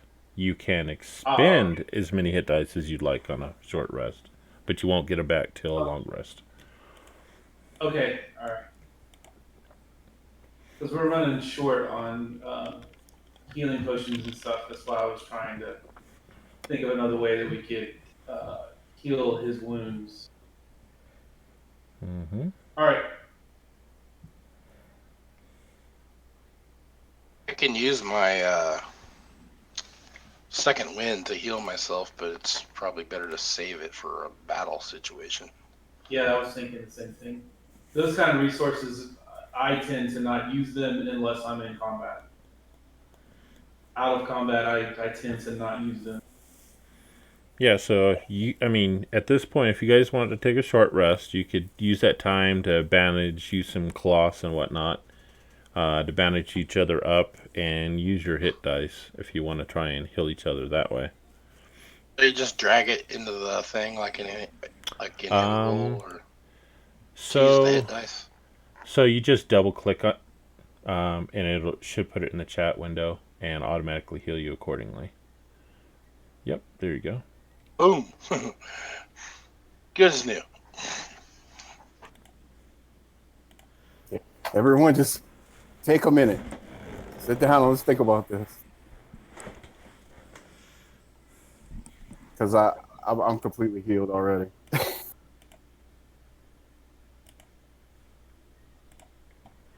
Well, we know it's trapped. It's definitely trapped.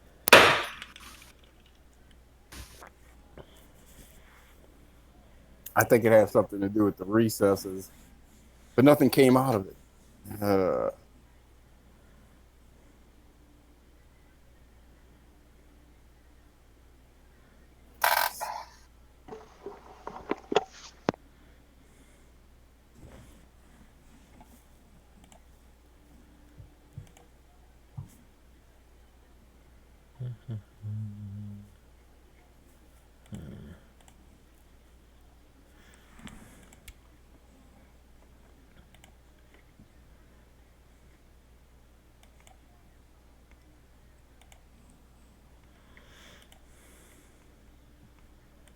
All right, so you guys bandage each other up a little bit. Some more time goes by. A lot of the spider webs and the dust has been burnt off. Doors are still shut securely.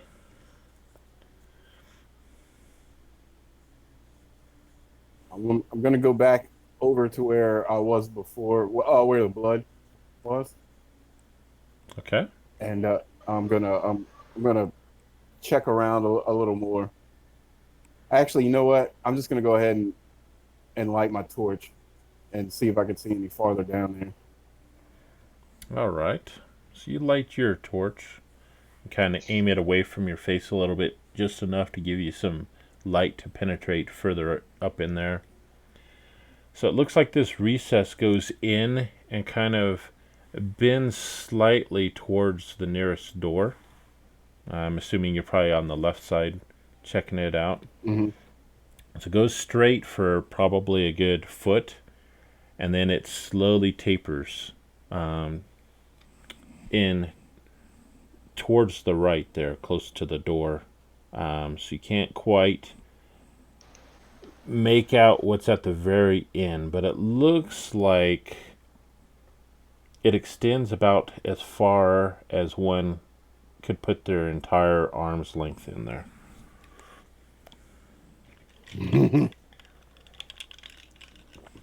And you see blood droplets all along that recess. Mm.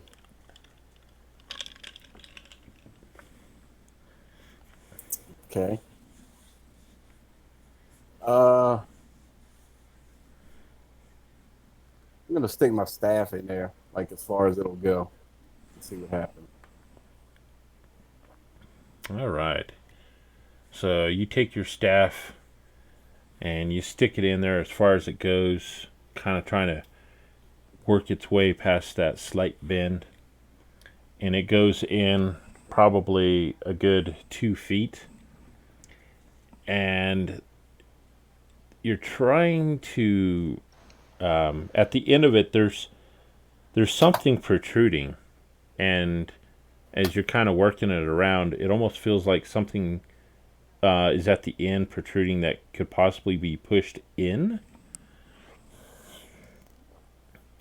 Okay. Give me a dexterity check, please.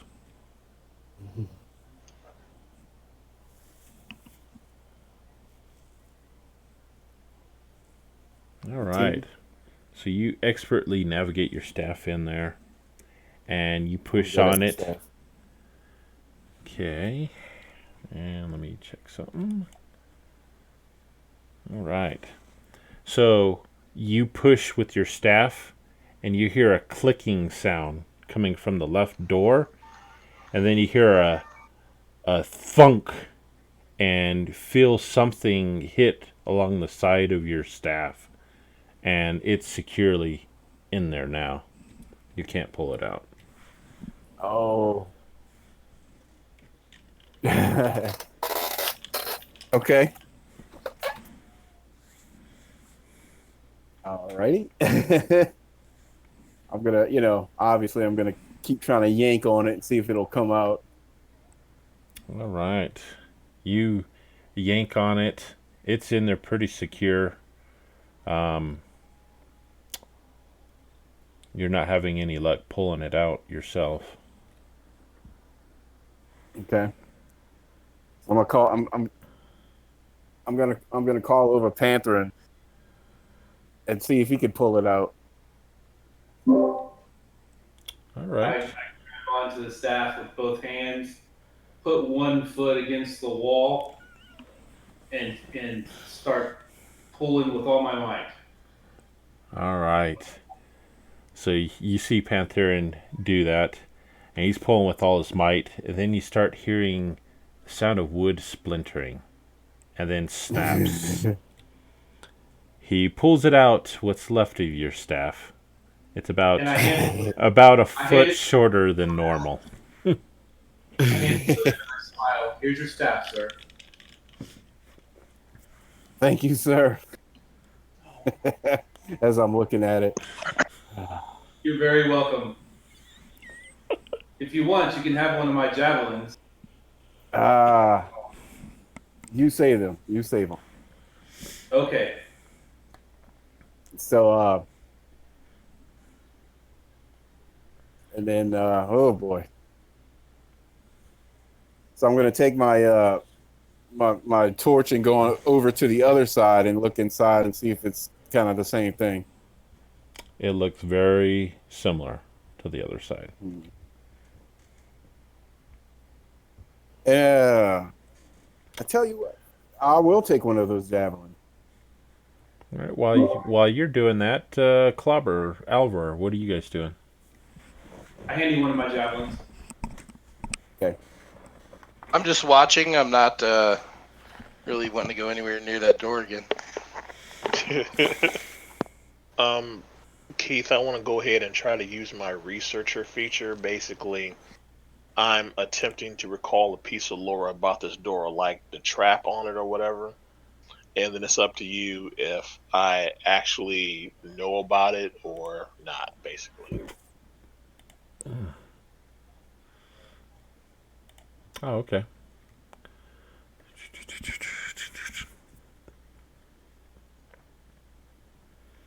Hmm. Doo-doo-doo.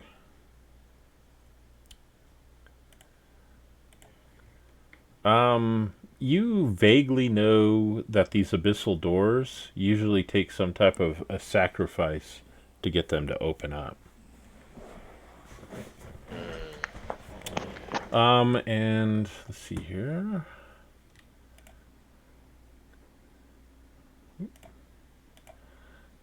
You said, Clobber, you're just watching. All right. So as everyone else is, kind of checking things out, Ronan, he's going over. Pantherin hands him a javelin. After seeing him pull that staff out, you noticed that the left-hand door is actually protruding out a little bit than where it was before all this went down.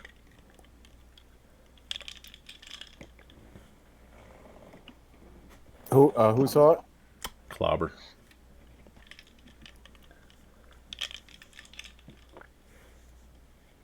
I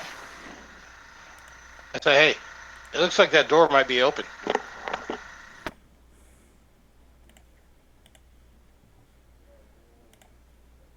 Oh, you did it, Clobber.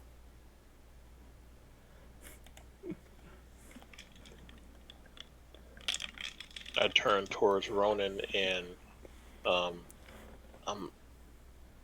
Alvar says, I believe in some ancient text that I was reading that these type of doors require some kind of sacrifice. I don't know what kind, but typically it takes some type of sacrifice, and knowing that it's a demonic skull and everything, safe to say it's probably blood,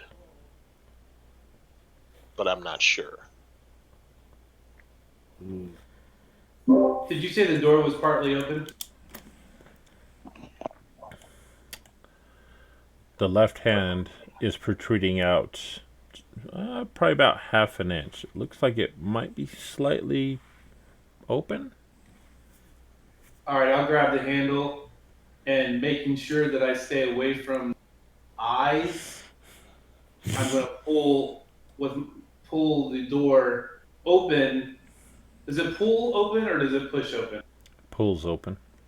All right, so I'm gonna pull the door in such a way that if the fire does shoot out, that it shoots out and hits the air and not me.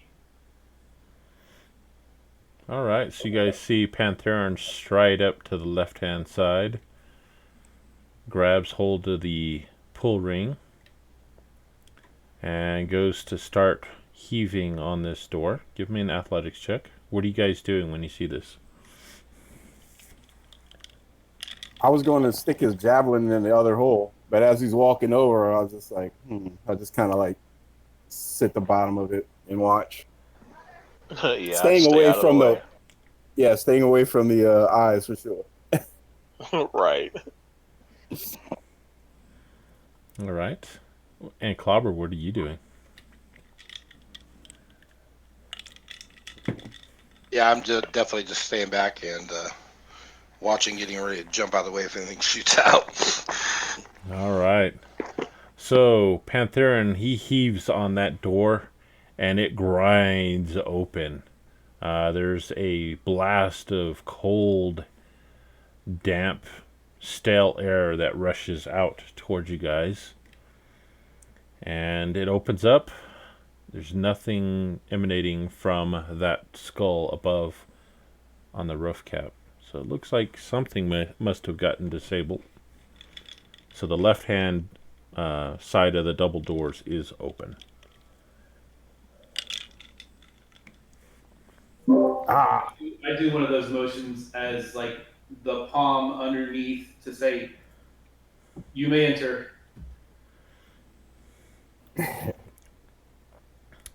As the light filters in, you see that there is a hallway, and it is carved out of the stone that goes in probably about 20 feet, and then you see what looks like stairs that lead further into the ground up ahead. So this hallway, is it going to impede swinging my halberd? Does it what? Does it impede me swinging my halberd? It's about 10 feet wide. So if you stand in the center of the hallway, you could probably still use it. Okay, I will take the lead in the center of the hallway with my halberd ready to smack anything that moves. Okay. So let's look at the party sheet. Okay, so Pantheron will be in the front.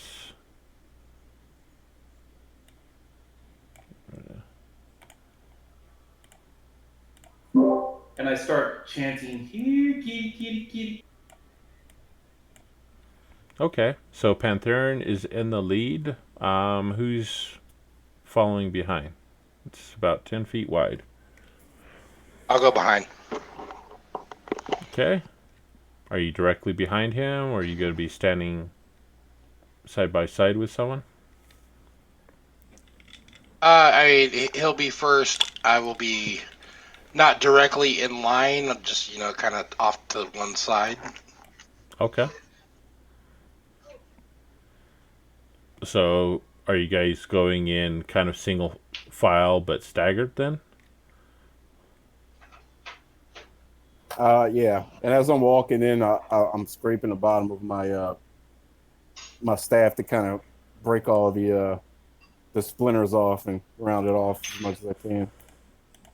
Okay.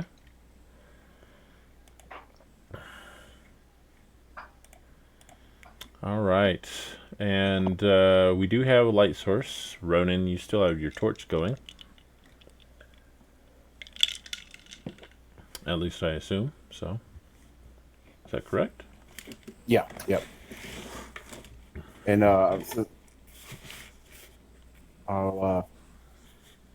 see if Clobber wants to hold it. Yeah, I'll take it. All right. And I'll stand back kind of far when I hand it to him in case he bursts into flames again. Wow. I did reapply a fresh coat. Nice. Guess that gives a new meaning to the term. He's got a hot temper, huh? But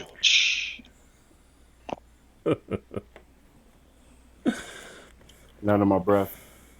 I mumbled something about not being able to see in the dark.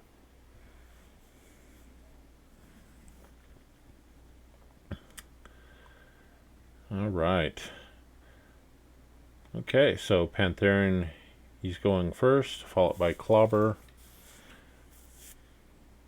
Ronan, then Alvar, or Alvar, then Ronan?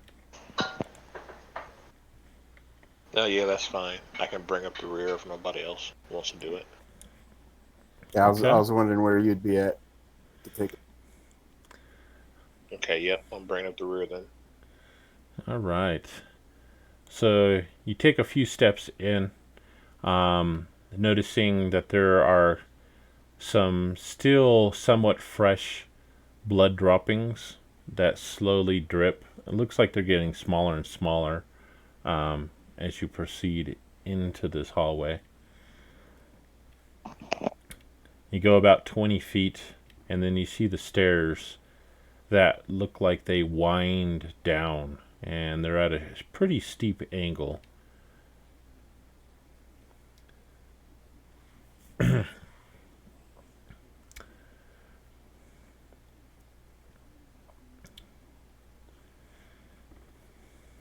Well, we didn't come all this way just to stare down the stairs.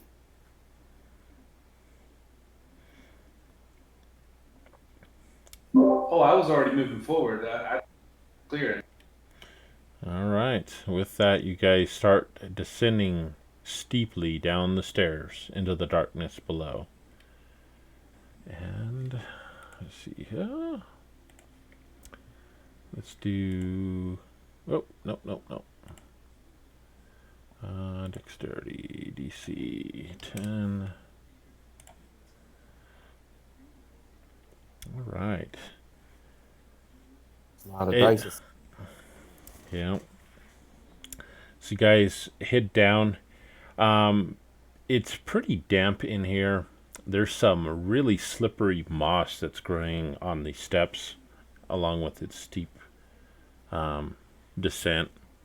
It's pretty slippery. A couple times, Pantherin, Ronan, Clobber, you guys slip and slow your pace down quite a bit. It seems like Alvar has no problem, almost like he was meant to crawl around in these dank dungeons. You proceed what seems to be probably several minutes, going down further and further, getting colder and colder as you go down. And eventually you see up ahead, after you've dropped so far, you fail to see the sunlight filtering in from up above anymore. It opens up and straightens out into a hallway that goes forward probably another 20 or 30 feet.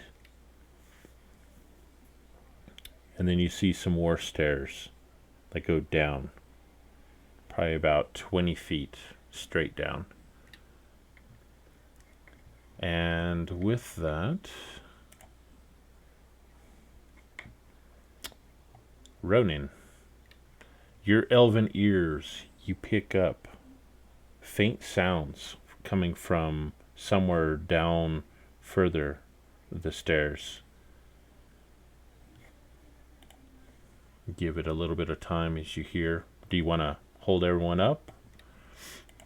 Yeah. See. Hold on a second. I hear something. And before that, my ear kind of twitched and all my earrings kind of like clinged a little bit. So I want to move a little bit forward stealthily and listen.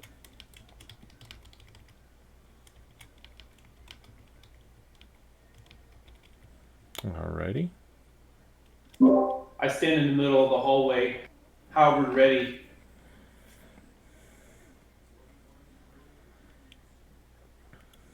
Okay. It seems as if we've run across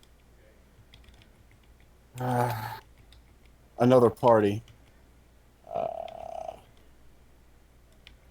They're speaking in Draconic.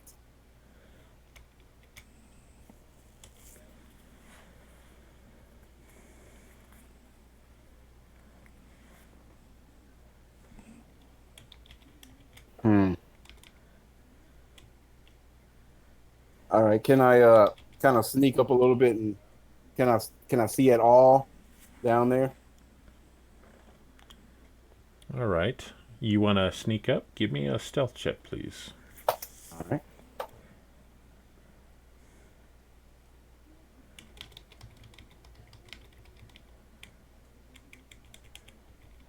Oh God. 7.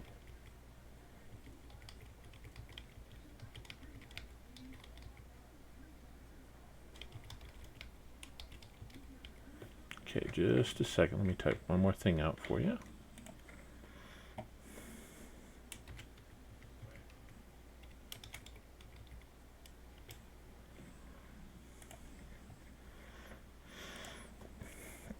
So you're trying to slide down the stairs just a little bit so you can see further in there. As you do so, you drop down probably about 5 feet down the stairs, probably staying close to one of the walls there. And it looks like it opens up into a large room. Looks like it's partially collapsed. And you see a lot of bookshelves down here. And there's a lot of tomes actually lining those bookshelves. And you try and come down another foot or two to get a glimpse as to who it is that's talking. And when you do, your foot catches on a rock that you accidentally kick down the stairs, and it bounces down the stairs and comes and bounces into a bunch of rubble, making a whole bunch of racket. And with that, you hear a familiar voice from that drow lady. Ah, they must have found where I came from. Kill them! Yeah. I was so excited when I saw those tombs. I wasn't paying attention. Kicked the rock. So when I hear that, I'm gonna turn around and run back up the stairs and warn everyone. Help! Hey guys, I'm really sorry. I'm really sorry. I need to make a emergency bio break. Okay. All right, I'll be back as soon as I can. Alrighty. As soon as he starts running towards me, I start. As soon as he starts running towards you, you're going to do what? As soon as he starts running towards me, I start running towards him, so that he can pass, and whatever's behind him, I can intercept it with a halberd. Okay. Nice. I mean, we're not being stealthy anymore, so. Yeah.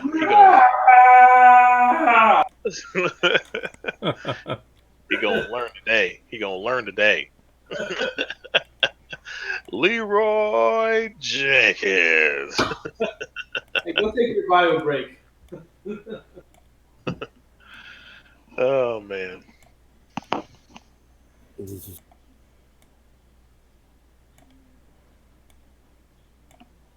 Yeah, my head is like dizzy after that last line that I heard.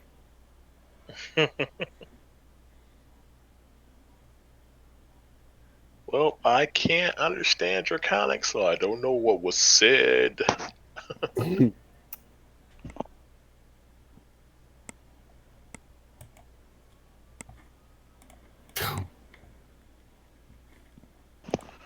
Dun dun dun. I love that this map has a name too. Right, a disturbed meeting. Like, great. We didn't mean to, but you know, things happen.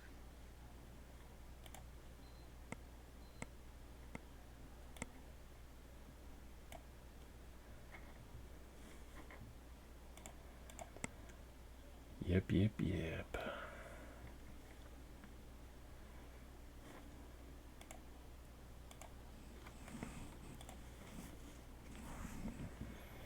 That's really cool how you can type in the language and it translates.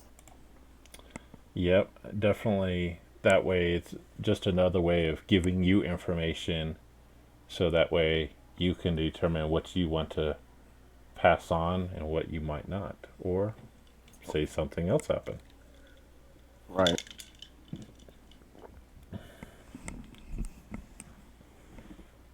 And I don't know if you noticed that there's a different font for each of the languages on top of that too. Yeah. Yeah. A while back, I downloaded some like I think like pretty much all of the D&D languages as fonts. Oh, So right. yeah, I was messing around with that, the computer and stuff, writing my name and stuff. I was thinking about Cool. getting a tattoo.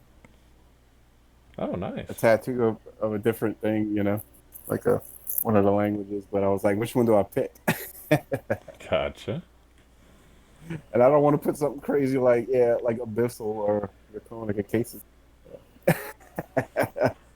I'm putting like some kind of curse on myself and I don't even know. Yeah, that would suck.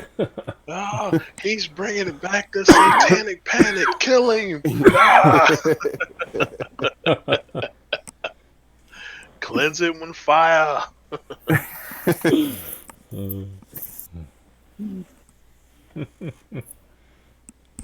It's like, is he really trying to bring back the Salem witch trials? Really? You couldn't find some other educational or constructive to do. You had to resort to this.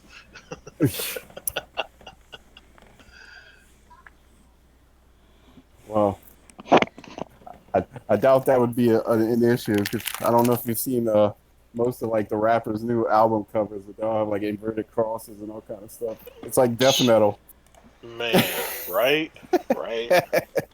Oh my goodness.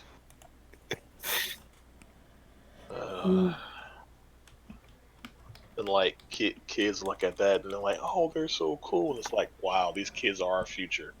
We're Yeah. doomed."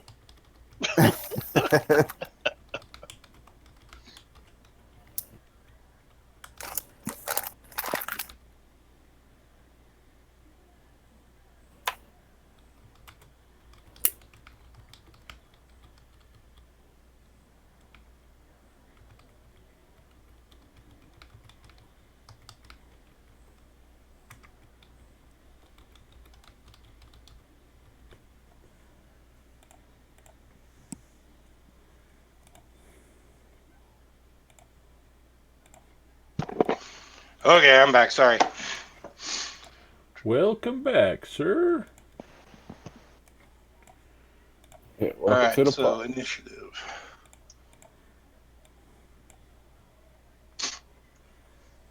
All right. Ronin, we need initiative from you as well, sir.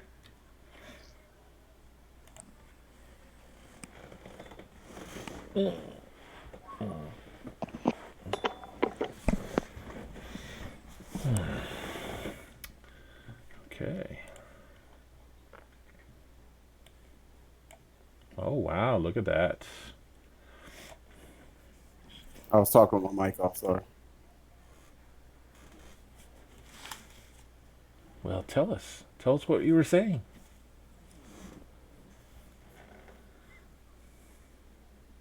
I was saying, where's the initiative? But I found it. Oh, okay.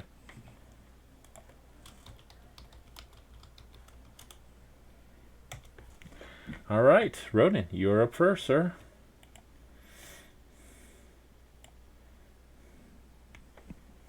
Okay, what do I see?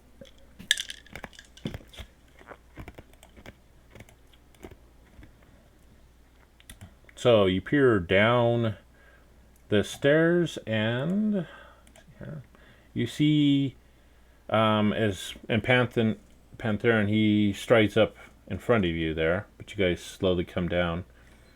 It looks like there is a raised area in the center of the room down there in the darkness. You see some stairs go up. See that what looks like at the base of a statue up there, you see a young elven lad, or elvish lady.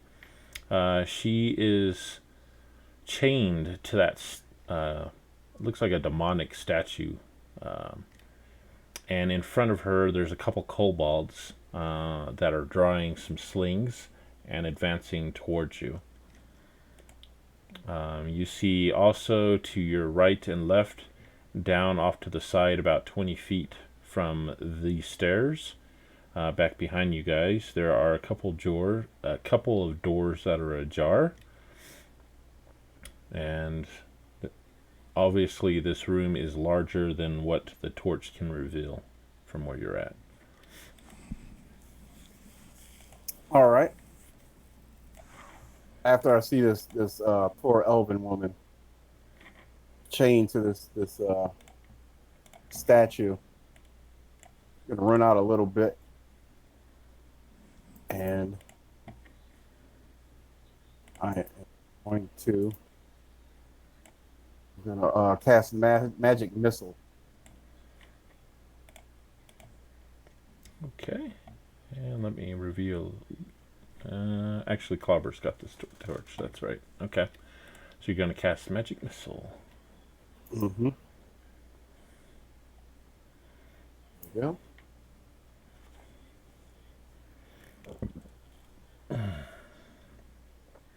And all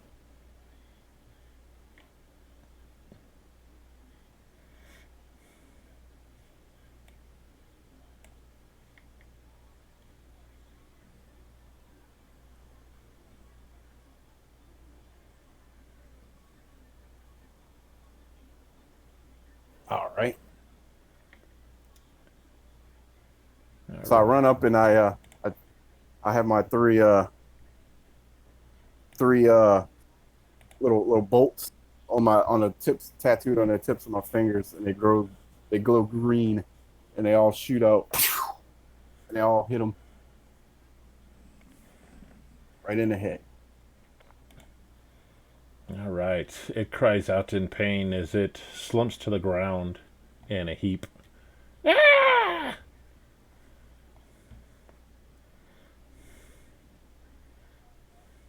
Yeah. All right. Okay, Clobber. Clobber holding a torch in one hand. Yeah. I can't get to the kobold, so I'm just going to move up and hopefully reveal some.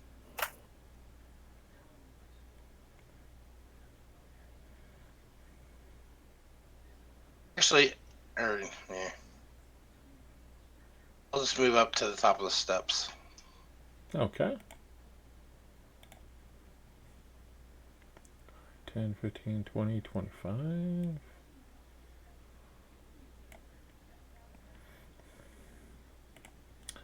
All right.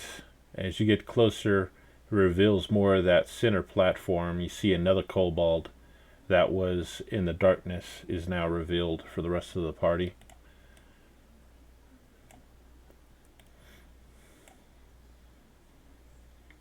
And as you get closer, you see the elven lady who is tied to the statue. Actually, I should say she is chained to that statue. This is what she looks like. Baby. Ooh. Whoa, mama. Don't let them kill me.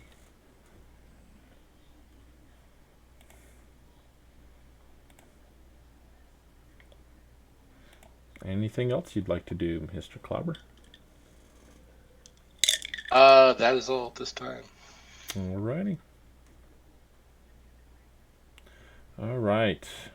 Cobalt up back behind there that you revealed where you were at. He is going to run up and attack you, Clobber.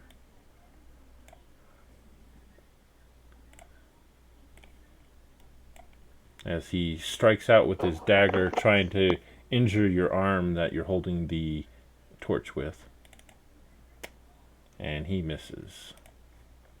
Alvor, you're up, sir.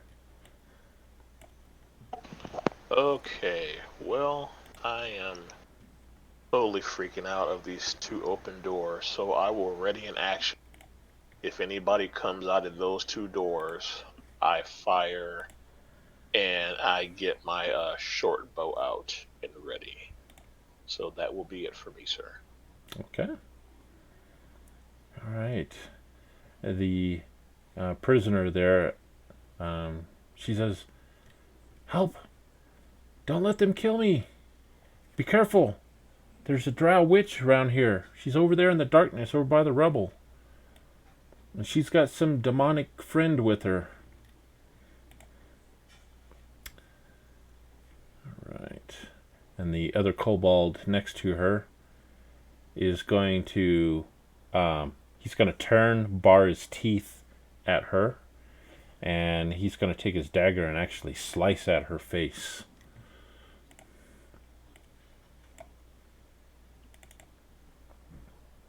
And hits. You see a line of blood carved in her face along her left cheek.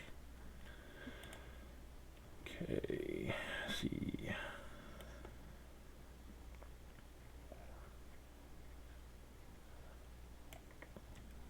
Okay, let's see.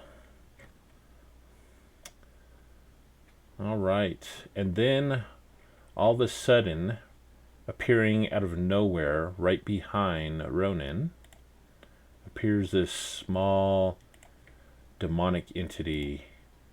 A strange amalgam of imp and quasit, hunched beneath bat-like wings, its feet and hands in wicked claws. Its eyes and needle-tooth-filled mouth are too large for its bald head. And it strikes out at Ronan with its claw. Missing. And he's going to try and take a bite out of your right Achilles heel area. Ooh, that's going to hit.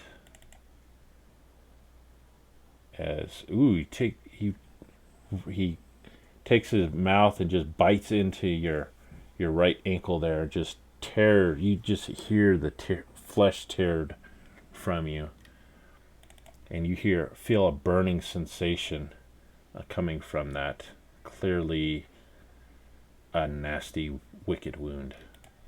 Pantherin, you're up.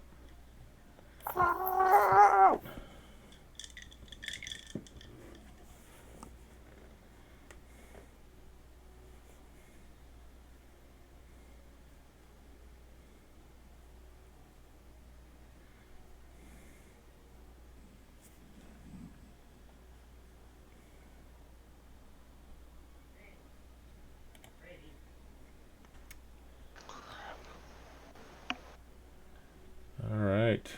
I guess Pantherin has gone mute as he swings out. And it looks like he got one hit, doing some damage. Yeah, sorry, I didn't realize I was muted. Yeah, I got one hit. Gotcha. Alright, that creature lets loose with a loud howl. That kind of, the goosebumps on the back of your necks come up. All right, and at this point, well, my friends from above have found us. Well, you meddling punks, time to die. And with that, she levels her hand crossbow at Clobber, who is closest to her sacrifice over there. After I get rid of your little beastie, you're next. Oh, hush, you stupid fool. You have no idea the powers that you're playing with. Okay, Ronan, you're up.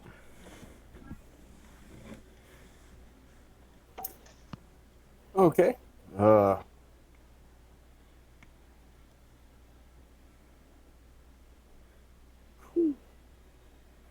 I'm gonna pop this cork on this healing potion and take a big swig. Smart move. Gluck, gluck, gluck, gluck, gluck. All right. And then I'm gonna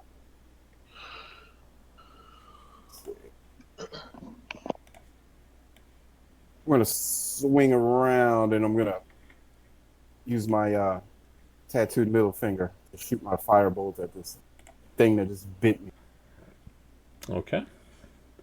Wow. See here. That will 14. actually hit it. Go. 5. All right. Dinner's ready. All right. So let's loose, and it hits it. You notice once again, like that creature up above, it doesn't have quite an effect on it as it normally should have. And Nice. then you were doing your potion of healing too. Mm-hmm.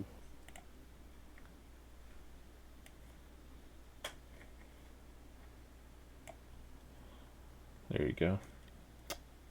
Oh, that healed you up. All right. Anything else from you?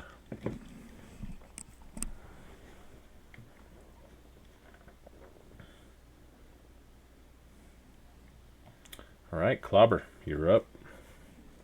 All right. I bound up the rest of the stairs to the kobold and try to smack it in the face with the torch. Okay.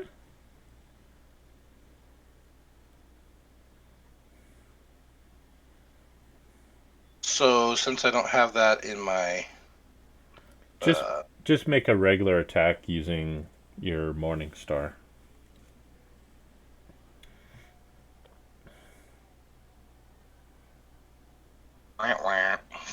Oh wow. It's clearly sees the attack coming and just takes a step back as your torch glides right in front of it. It kind of leers and laughs at you.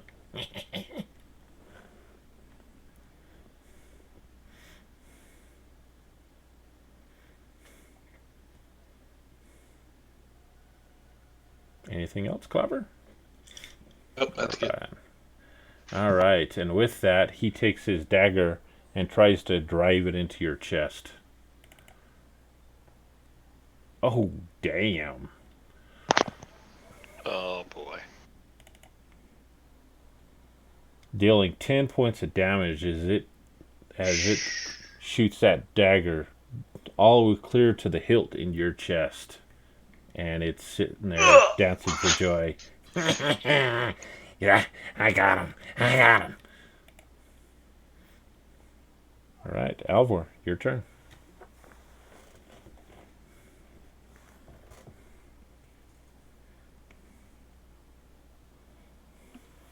Another healing orb. Actually, I'm going to thematically play this out, and I'm going to incur an attack of opportunity. Basically, when that thing came out of nowhere, it scared the crap out of him. So he is going to like leap away because it just scared the crap out of him. Gotcha. And okay, and I got hit too. Oh crap. Okay, go ahead and roll damage. Maybe the heal didn't go off. Okay, I survived. But as I was, leaping away and I got scratched by this thing, I seen Clobber get hit and I threw out a healing orb. It rolls over and heals him. And catching my breath from having the crap scared out of me, that will end my turn. All right. She's oh my gosh. Watch out! Watch out! As all that's going on with that demon, she's crying out to Clobber, "That thing's killing your friends! No!" All right, 16.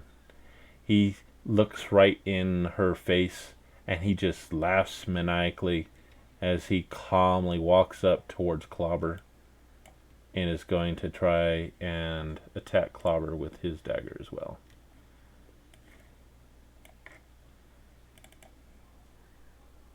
And misses. Alright, this big demon thing. He is going to try and claw at her. Actually, with Alvar running away, it actually is fixated upon Alvar, and it is going to try and chase after you. Ronan, you can take an opportunity attack if you'd like. And Pantherin, since he's entering your... Well, I guess he was already actually in your range. But Ronan, you can take an opportunity attack if you'd like. Okay. Actually, when he first appeared, I probably should have. Yeah, go ahead. Yeah, I'll let you go ahead and take it.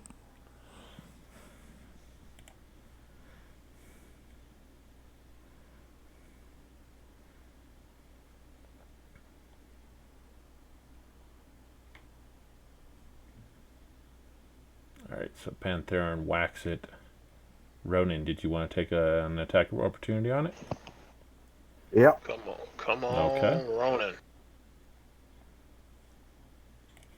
And hit him with the magic missile.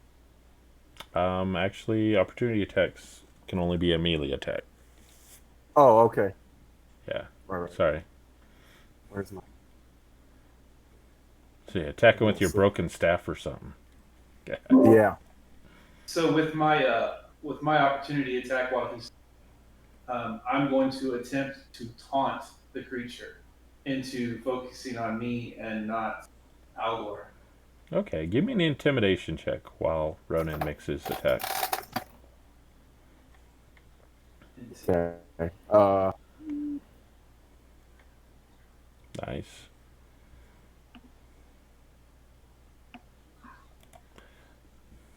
Let's see.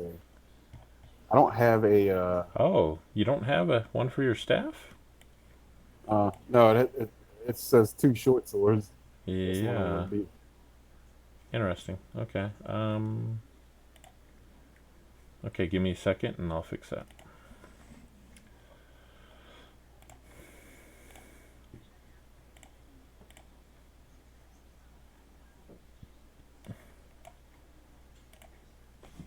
Okay, you now have a quarterstaff on your actions tab. You should be able to see.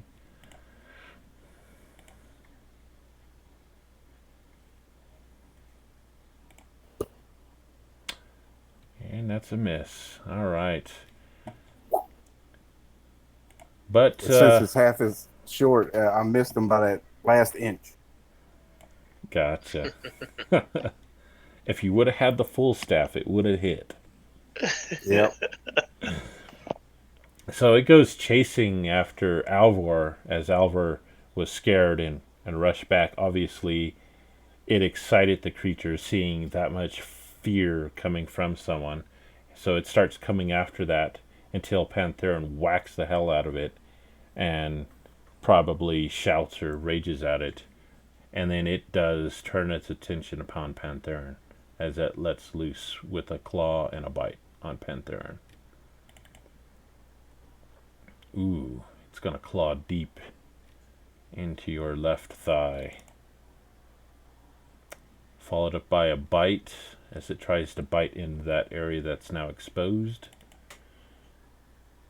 Ooh. And it does so. You feel a burning sensation. The worst burning sensation you've ever felt coming from that wound, Pantherin. As poison starts to course through your blood. Alright, Pantherin, your turn. Raging, I'll give it crap. I will either beat on this thing until I can't beat on this thing anymore. Okay, just as a reminder, everyone except for Clobber has inspiration points you can use. That's what those gold stars are on your portrait names, by the way. Alright. What is the inspiration for? If you want to roll with advantage on attacks or skill checks. Oh, okay. I didn't know what your rules are. I know what other games I played in, but not this one. Gotcha. Alright. So you reach out with your halberd, missing with the blade in, but once again the blunt end smacks it. Here's some bone crunching. Alright, the drow. She steps forward, calmly walking forward, seeing you guys, all this blood dropping everywhere. She has this big smile coming over her head. And she is going to take aim at Ronan. Ah, one of the uppity types from up above. One of my distant cousins. Here, have another crossbow bolt. As it shoots out, striking the wall back there. So, damn it! As she gets pissed off, takes the hand crossbow, slams it into the ground, as she's still continuing forward. Ronan, your turn. Okay. So I'm just gonna whip around, hearing all of what you just said, and I'm gonna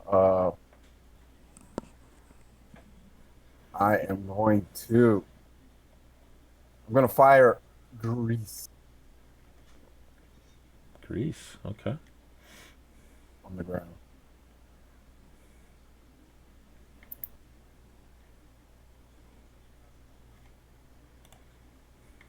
Okay. And that covers a 10-foot area. Yep. Let's see Oh, and I here. gotta. Whoops.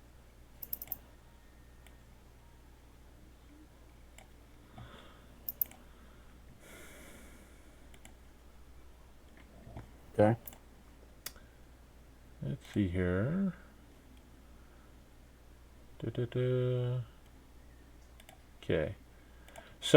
Okay. So let's see here. You applied.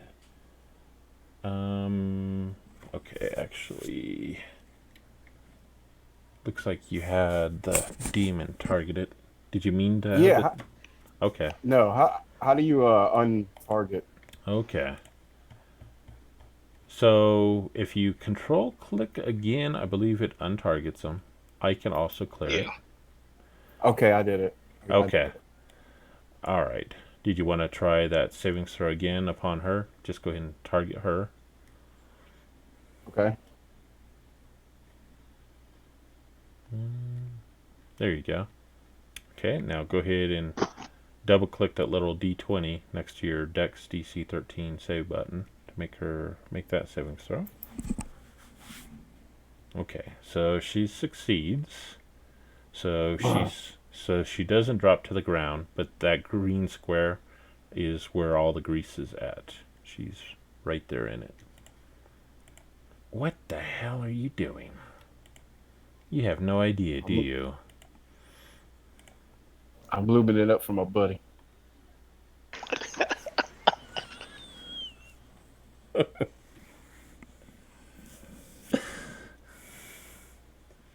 She looks over at Clobber. You mean that thing?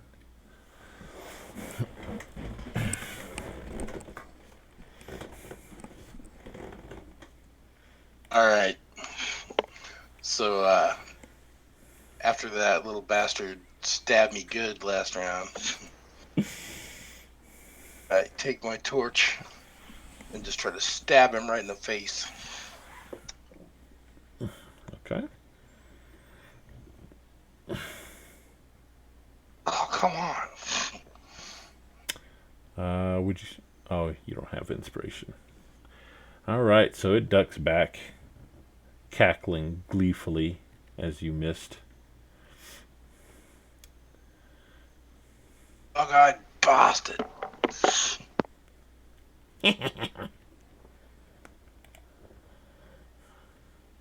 We got lots of sacrifices, Master.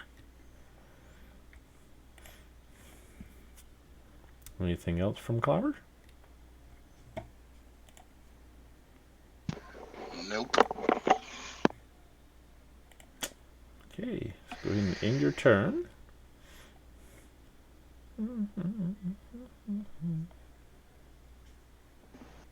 I'm clicking and it's just not doing anything. Okay, I got it. All right, number 13 is going to try and finish off old Clobber. Damn. As it hits you for another 4 damage, Clobber is bleeding profusely, pool of blood dripping at your feet. But you don't go down. It's looking at you, kind of tilting its head like, what the hell? All right, Albert, you're up. Okay, now with inspiration, can you impose disadvantage on a saving throw to an opponent or no? You know, I'll let you do that if you would like to use it that way. Okay. Being very curt to the dark-skinned elf, you think that we're not so smart, but some of us do have a aptitude for things from the alchemical realm. I don't know how you want to do this, Keith, but I want to impose disadvantage on her saving throw versus my grenade. Okay, I will manually do her saving throw. Okay, so I'll just go ahead and just put it on her then. Okay. Yeah, Save. let's see here. And let's see here. Go ahead and roll it one more time. All right. Damn, even with both of them, she still succeeds. Yeah, that's okay. And to continue my response to her is like, you know what don't go good with grease? Fire. And with that, her eyes light up, and I'm gonna double that since she's sitting in that grease. Cool, thank you. You're welcome. So, And that will be it for me, sir. all right. So there's a large explosion that erupts in her face. She shrieks out. Her hair's on fire and everything. All right.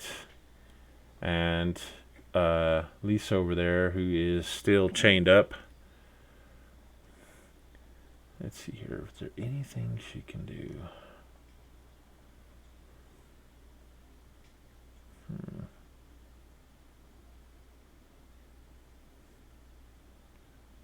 Nope. She's all, don't die. There's so many things here. We can't let that bitch take. There's a lot of important tomes here.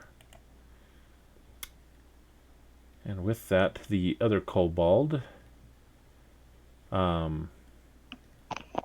he is going to try and slice that Clobber again.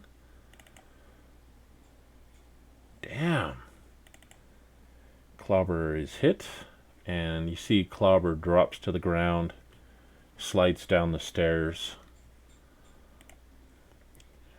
Alright, that demonic entity is going to claw at Pantherin.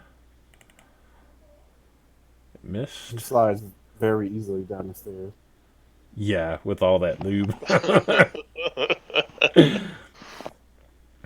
And that thing tries to bite at Pantheron. Oh, wow. Missed again. All right, Pantheron, you're up. For my action, I'm going to drink.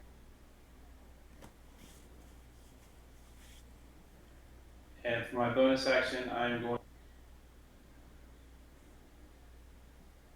the butt end, not the blade end. And still continue to say, little thing.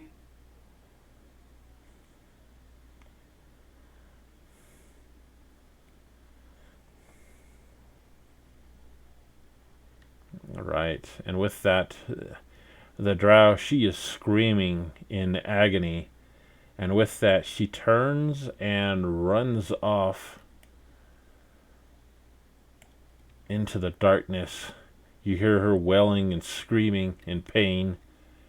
You're gonna pay for that! Ronan, you are up.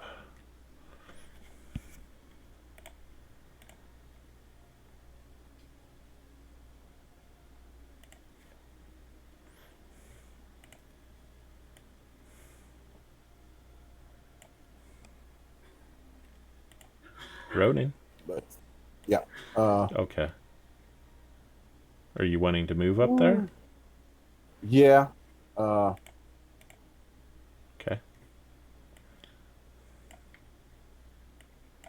Let's see, and you have a little bit of... let's see here. 10, 15, 20, 25, 30. Give you a little bit more light shed over there.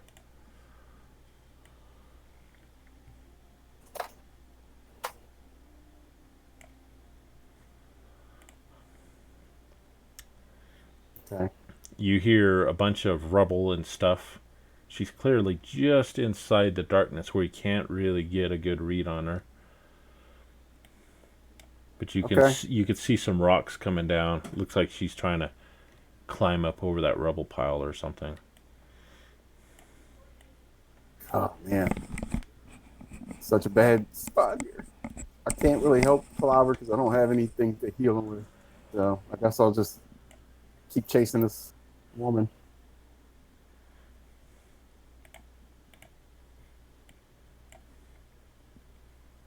Okay, what do I see?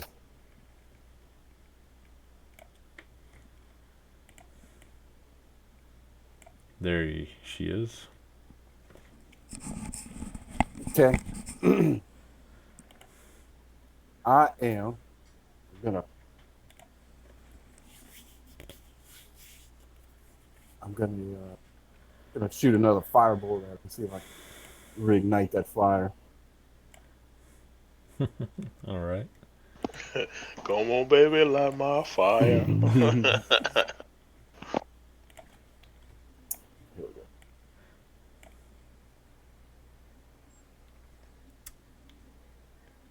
Wow, that's a miss. Unless you'd like to use your inspiration to Yeah, roll and I'll see go if you ahead get and- better. Yep. Okay, go ahead and make another one. Boom. Okay, that one hit. Ah, Wow. So it strikes her barely on one of her legs. She screeches out again. Ah! come back here.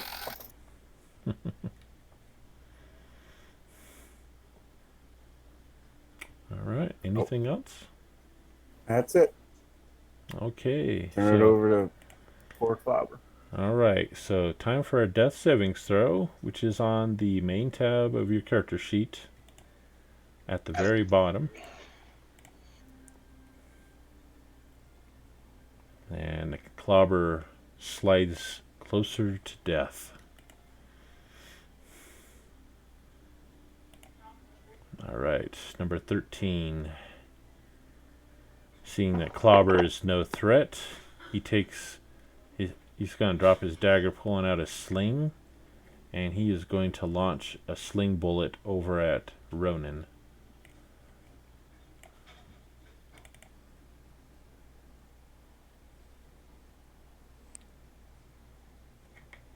did it roll that twice? Alright, so he hit. As Ronan. What the hell? Okay, something ain't right. Dog me targeted. Yeah, that's why. Okay. So, clobber. Okay, let me fix that. Okay. So he shoots out, and did it actually damage Ronan? Yes, it did. Okay. So, Ronan, as you're launch that firebolt in the you get hit in your backside by a rock. Alvar, you're up. Oh boy. Okay. Okay. Well, I am going to. Well, I got this creepy looking thing in front of me, so I guess I'm gonna try to hit it. Okay. Alright.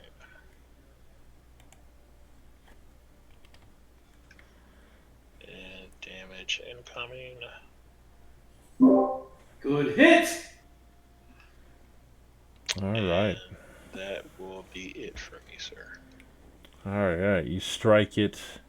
Yeah, that thing looks like it's bleeding pretty bad from all its wounds, but it is still up. Lisa screams out, "No! They're gonna kill us all!" Alright, Cobalt 16. He is going to target Ronan. Got to protect the master. As it fires a sling over at Ronan and missed. The big demon thing goes to claw at Panther. And hits. Dealing 6 damage. And then it also tries to take a bite out of you. And it missed. Alright, Panther, you're up. I laugh at its little attempts to drop me, not knowing that Clobber is behind me because I'm in a rage, and trying to keep its attention off of Algor. I raise my halberd above my head and come down with a double hand strike. And that hits. Nice. And Good. split him in half. And then when I split him in half, I'm going to turn, knowing that there are 2 enemies behind me because I can hear them behind me. I'm going to move in that direction. And when I turn and see that Clobber is down, I'm going to step over top of Clobber and put myself between Clobber and the enemy so that when they swing, they're going to hit me. And then my second hit, I'm going to target.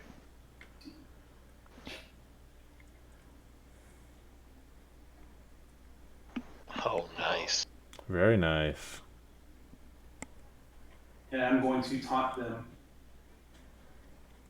Alright, you smack it good. You hear the cracking of its jaw. And they both whip their heads over at your direction. Alright, back over to the drow. With that, she is going to cast...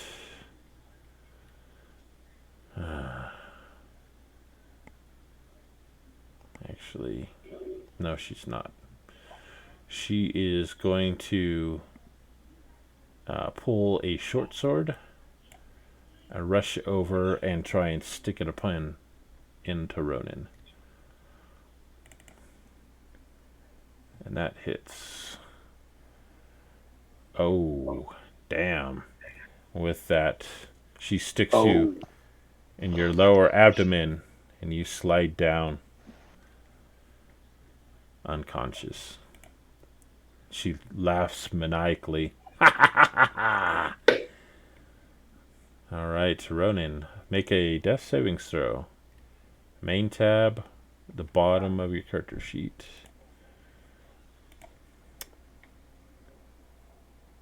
Uh-oh. That's a failure. As I'm fading away, I could see the wine and the women again. All right, Clobber's turn for another death savings throw. Oh, so close to 20. Oh, it is a 20. Yeah. Nice. Right on. So you're at 1 hit point. Your eyes dart open. The adrenaline coming back, keeping you alive. What would you like to do? And you're staring at my ass. Yeah. I crawl in between Pantheron's legs and pull out my dagger and try to stab this little fucking kobold in the balls. Nice. Man. I'm going to give you advantage because he does not see that coming. So hit the ADV button in the bottom left-hand corner before you make your attack roll.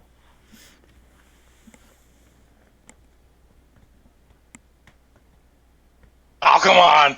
Oh, man. Oh, wait, hang on. No, What that is was a only doing- disadvantage. Oh, because you are... Prone.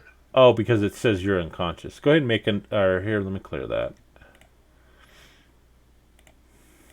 Okay. Go ahead and make that attack roll again. With advantage or no? Yeah, go ahead and do it with advantage.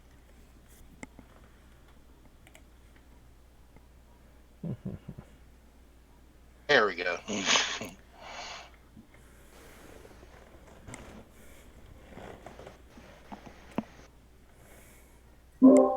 Seeing what he does, I say, yeah, you get to the bottom and I'll get to the top. Nice. Clobber wins. Brutality. Nice. Yeah, straight up his fucking dick. Very nice. Brutality. Oh, man. Ouch. Wow. All Nice. right. Anything else you'd like Clobber to do? Second. Yeah, he'll move Okay. the top here. All right. Move and stand up. Do you want to do a second wind or anything? Oh, yes, thank you. You're welcome. Yay. Right on. I turn to the other one. Next. You see a look of worry come over his face. All right. Alvar, you're up. Okay. I saw that Ronan went down. Running over there, and as he pulls out his last grenade, you hear him whisper something. Clobber probably might hear it. It might be the resemblance of a half-assed prayer, maybe. It's like he doesn't really know what to really say. So therefore, he is going to throw his very last grenade at the drow. Saving throw. Fail. She fails. Damage incoming.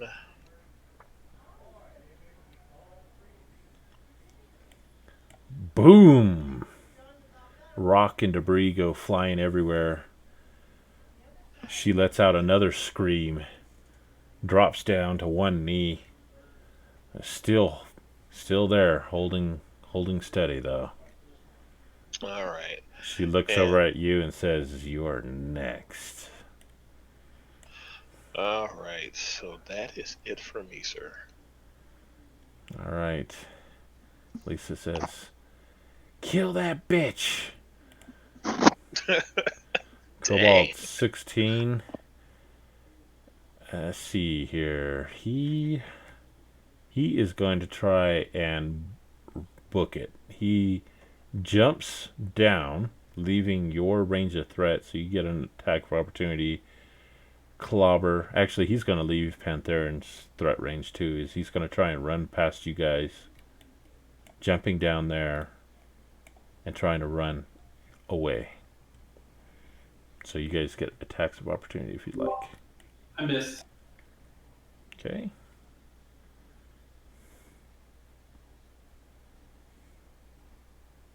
Clobber doesn't. Yeah, he starts to run away, so I whip my dagger at him, throw it, sinks into his back. Ah! Looks like Clobber's giving out And max 2-for-1 damage. All right. Looks like Clobber's giving out 2-for-1 castrations today. Yes. Yep, that's what it looks like. Anyhow, it jumps down. You hit it so hard as it goes to try and run, it actually falls prone as it gets to about there. It's still trying to crawl away, but it is so badly damaged at this point. All right, Panther, you're up. So I'm going to go ahead and burn my inspiration, and I'm going to take an advantage attack on the drow with Okay. a javelin, Okay. because I told her she was next, and I missed. All right. You see a javelin shoot out at her, and as it goes to strike her, you also see this semi-transparent shield come to life right in front of your javelin. But it missed. And then I'm going to move and stand over. Yep. So she's now within my threat range, so then I can hit her. Gotcha. And that will be the end of my turn. All I'll right. say something to the fact I told you, but not as calm, kind of ragey. All right, got it. And with that, you see her pull out a vial of dark liquid. She drinks it, and all of a sudden, there is a blast of black energy that erupts from her, and then it kind of momentarily blinds you, and then you look back and she is gone. Dang it. All right, Ronan, death saving throw. I scream at the blackness. Coward! You hear, Khan! Oh my god. Oh no. No. You hear Conan cough up a bunch of blood, and then he stops breathing. I'm coming for you, And do we hear the Fred Sanford? coming for you, Elizabeth. Does anyone have inspiration they can give him? Nope, I burnt mine up. Well, I burned mine trying to kill her, so I guess. You know what? Okay, Aaron does have one. I will let you use his to make that roll again. We'll burn up his. Yay. Okay. Pray to the D&D gods. Right. Okay, so that's a failure, but Wasn't he's not a critical dead. fail. Right. So he's still with you. Barely. All right. Somebody's got to first aid him. I've got one more potion I plan on dumping.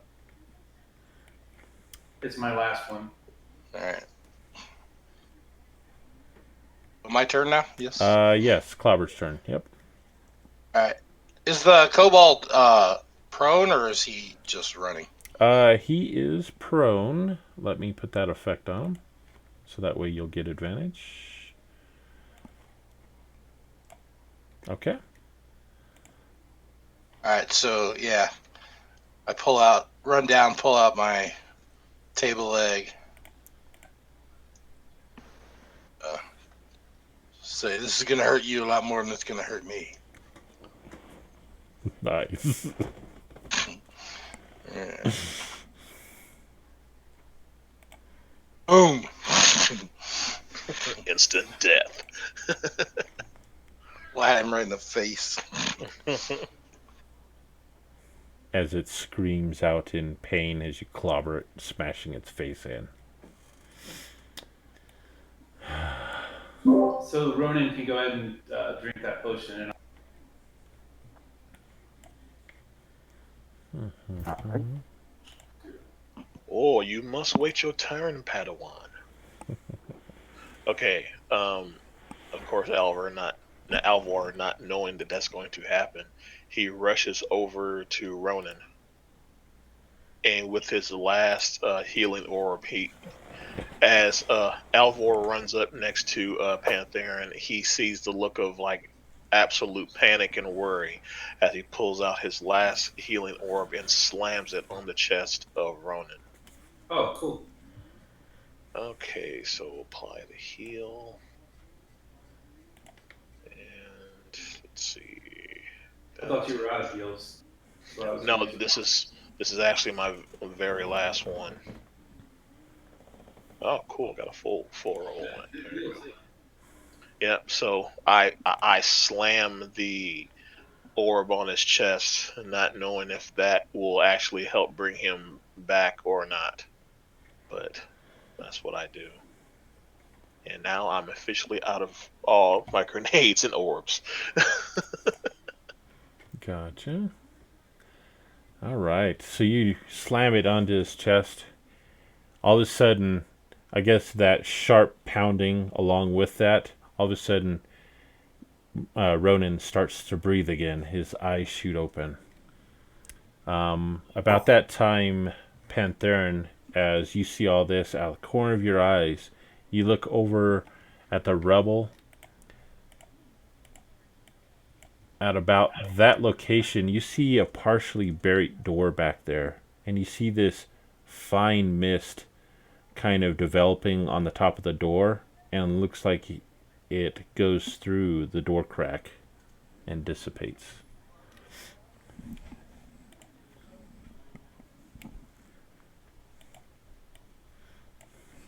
I scream at the darkness, at the mist, at the coward! Come back and fight! And reach down and help Ronan to his feet as my rage dissipates.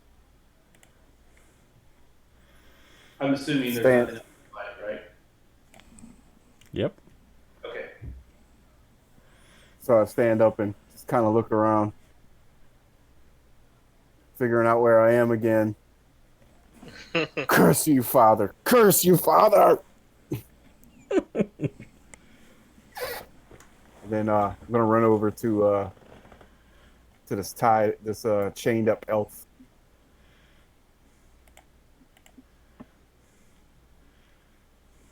Oh, thank you for saving me.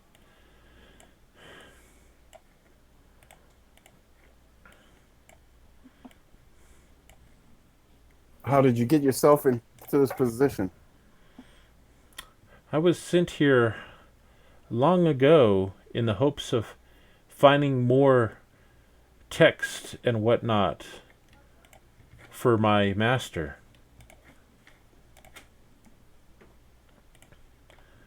Master Fithenless.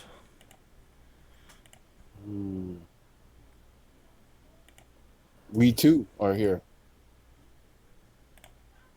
Fithenless sent you? Fithenless sent us. Awesome. What is your name? I am Liesa of House Solbar.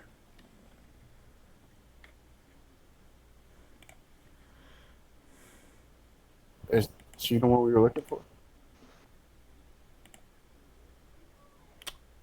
She isn't someone that you've been looking for. Um, Ronan, since you are a wizard, even though you're kind of on the outs, give me a history check, please. All right.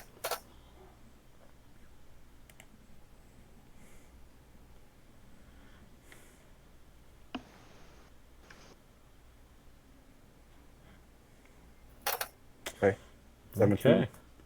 So you recall some time ago, probably about 6 to 8 months ago, a report coming from the academy in town there that one of Faith Aimless's apprentices was disbarred from the academy for dabbling in magics beyond her skill level. And you're pretty confident it's Liesa that was the one who was barred from the academy. So did you attend the academy? Yes, I was part of Blackwater Academy, and I was impatient with Master Fithainless a while back. I did not like the pace of study, and I snuck into his study and was reading through his spell book, trying to study magic since he was not teaching me fast enough. He caught me trying to use magics beyond what I was allowed to study at the time, and he disbarred me. I'm here in the search of finding some of these texts in the hopes that if I were to return back with them, he would take me back into the academy.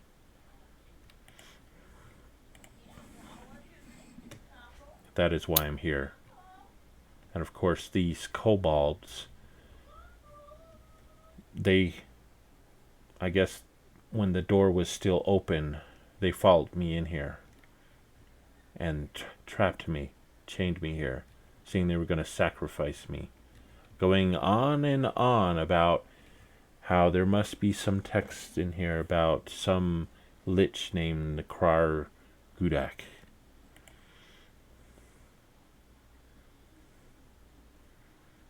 They were digging around in the text, and she points over towards the back of the room. You see a treasure chest that's open. A bunch of books are kind of piled in there. There's some other treasures. She was having the kobolds collect treasure and books and throw in there.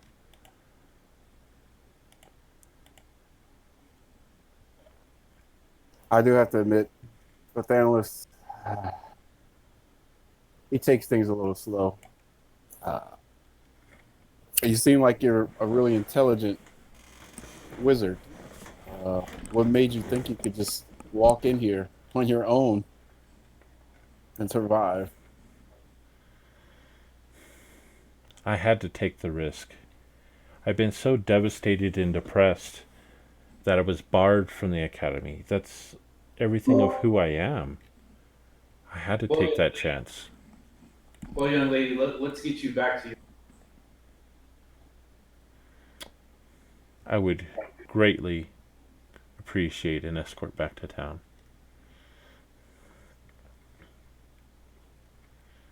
Let's go look in this chest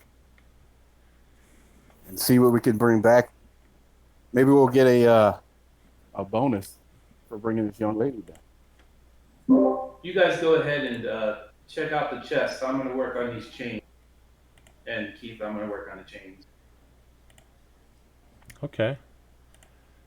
So, with the chains... So I'm going to walk over to the chest and...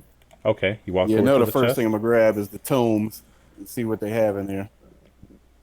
Okay. Let me drop it in the party sheet. Okay, so you quickly look in there, and you see 6 books that are put in there, along with some other parchments Actually, there's 7 books there. There's some weapons, scrolls, bunch of gold and whatnot in here. Um, but anyhow, you pick up some of the books, probably looking at the covers, reading them. They're all in an Elven script that you're able to read and decipher. The first one says Draxus and the Occults. Another one is labeled Lich Krar Gudak. Another one is entitled Book of Dreams. There's another one titled Book the Dawnbringer. There's another one titled The Knights of the Blood Rose. And there's another one called Book of the Tri-Cities. And the other one doesn't look like a normal tome. It's much more ornate than the other ones. Bless you. Ooh. God bless you. Okay. Sorry, thought I was muted. Are we able to carry all of them? Yeah, you can take all the books with you. Okay. I'm definitely going to grab all of the books. Okay. Barbara's gonna search what else is in the treasure chest. Okay, so as you finish going through the rest of it, are you looking at the gold or the items that are in there? Probably the items. All right, you see one amulet that's got a bunch of gears and cogs set in it, made out of gold and silver bits. You see a jade gem in there. You see a small little journal book in there. You see a very large sword made out of some intricate elven silver that you can make out. There is a morning star in there that has some intricate carvings in that. Looks like 3 pieces of parchment with funny letters and symbols on it. There's also a silk robe in there with some gold embroidery.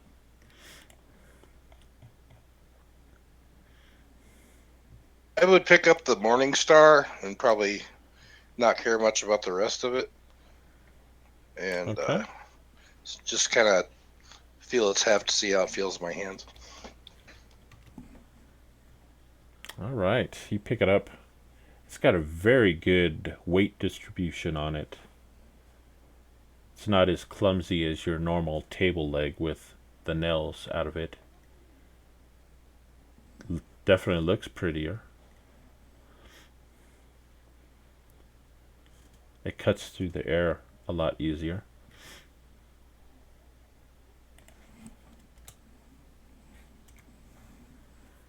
Say, it's nice. Who wants it?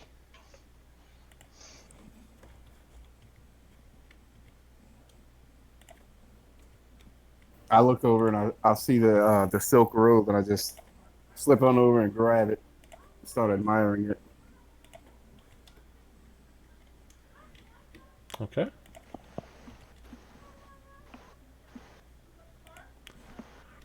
Alvor is still over by the rubble, still on his knees with his back toward everybody still during this whole entire time.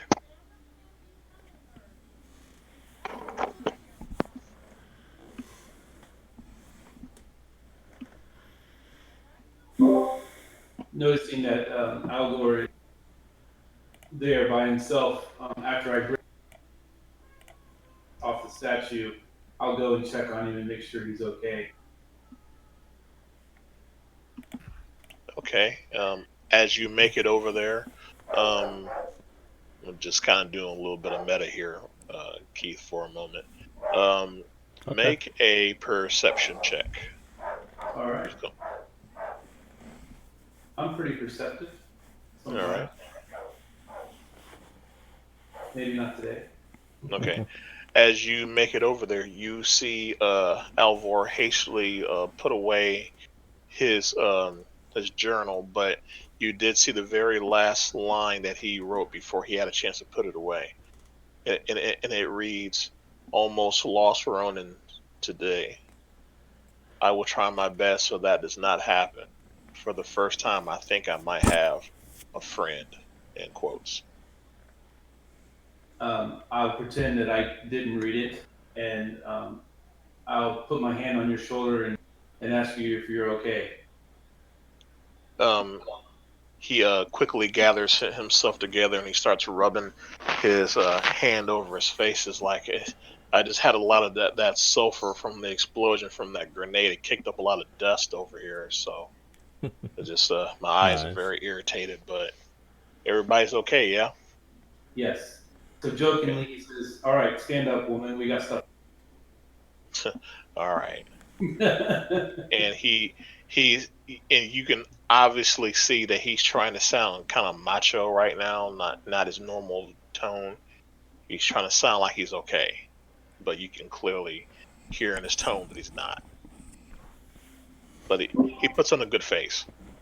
Not really knowing how to deal with emotion like that, I just grab you by the under, pick you up, and then kind of walk with you, not walk you, walk with you over to where everyone else is. Okay, as you're doing this, like ow ow ow ow ow ow.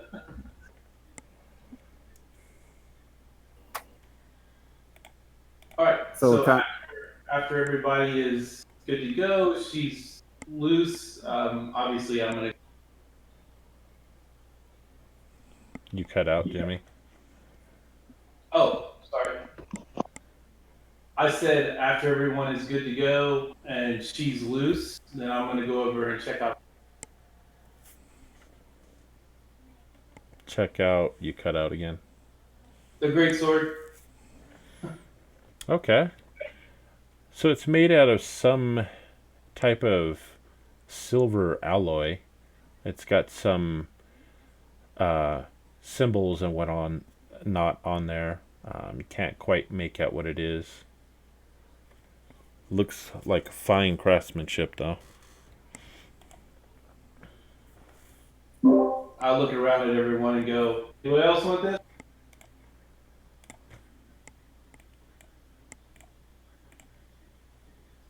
That's too long for me.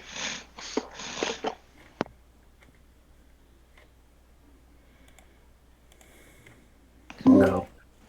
Okay, well then I'll take that as saying it's okay for me to grab it and I'll put it on my back. Okay. Maybe I'll swing it at a door or something. Okay. All right. So I start digging in a box, and I'll pull out that paper and kind of look over it a little bit. What do I see? Or you said it was a scroll? There are three pieces of parchment with intricate symbols on them. Upon looking at it, you instantly know these are spell scrolls. I get excited, kind of roll them up and stick them in my bag, and I'll reach in and grab the amulet. You said it had like gears and stuff on it, Mm-hmm. and gonna look over at Alvor, say, "This looks like something from your people." What do you mean, you people? No, I was playing. I go over and I'm like, okay, well, I'll take a look at it. So I take it from him and I take a gander at it. All right. You take a look. It contains some tiny interlocking gears.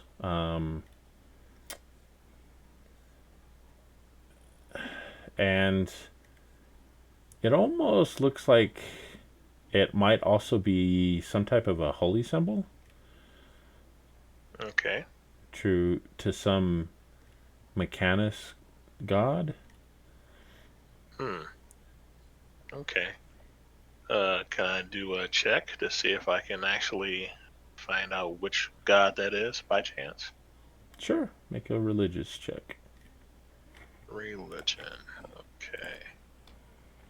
Let's see, world.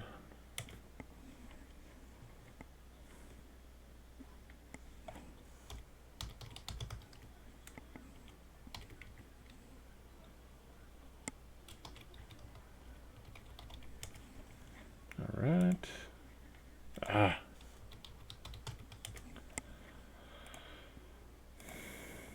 All right. You search, and you don't readily know anything about this particular symbol or who it is yet.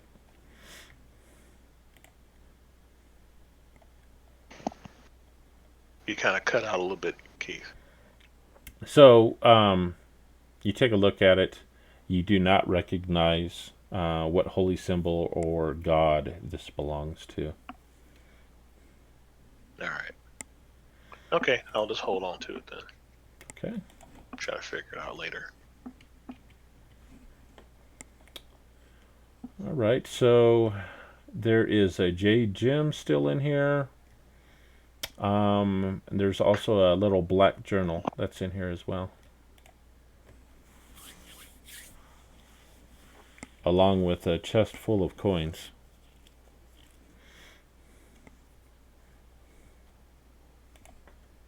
Anyone want the journal? Yeah, I'll pick it up, open it, see if I can read it. All right. You go through reading it. It's in Elven script. It appears that this probably was a journal from the Drow. Parts of it are kind of smudged. The last page, she's going on something about finding tomes for some entity by the name of Lich Krar Gudak. He was supposedly destroyed many years ago, thousands of years ago to be exact. It was told that he was destroyed, but she is starting to believe otherwise. That perhaps he is behind a lot of movements behind some of the demonic activity and whatnot in the area.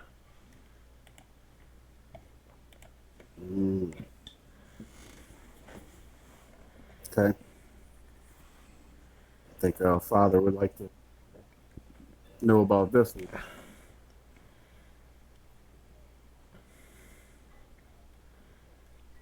All right, let me distribute those items to you guys.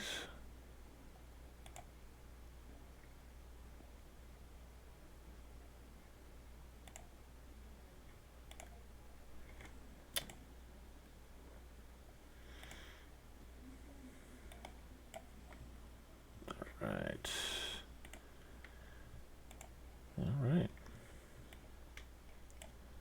So what is the party going to do from this point? I say that we lock ourselves in and then escort her back. That's my vote.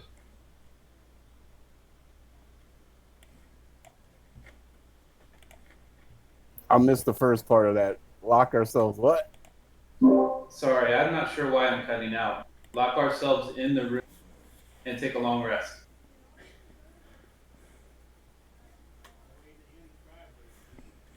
So you want to lock yourselves down in this big room and take a long rest? Yeah, that's my vote. Alvor looks toward Ronan. Like, okay, what do we do? And as he looks towards me, you notice that I'm start looking towards that door where that mist kind of went through. Not so sure that's a good idea.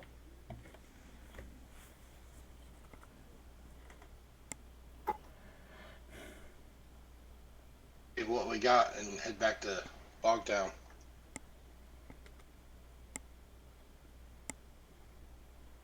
we can make it into past the swamp into the forest and probably be a little safer.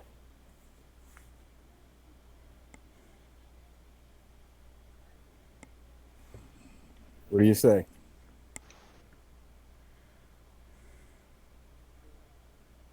Liesa, she looks around at you guys. Perhaps we should go back to town. I agree with this little fellow, Clobber. Okay. You guys look like you're beat to hell. Before we go, I will. Before we go, I'll retrieve my dagger that I threw and search the kobolds. Okay. Alright, you search through the kobolds. They've got some copper pieces on them. Find about another 27 coppers between the remains in here.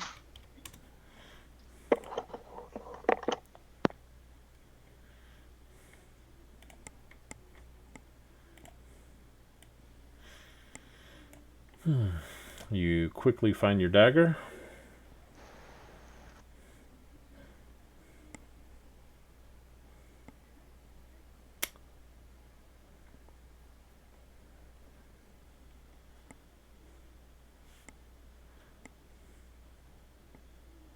Alright, so are you guys headed back to town? Just going up and outside? Yeah, I think it's best that we head back to town. Okay, speaking in character, I would like to go back to town because I need to get more supplies to make more of my grenades and healing orbs.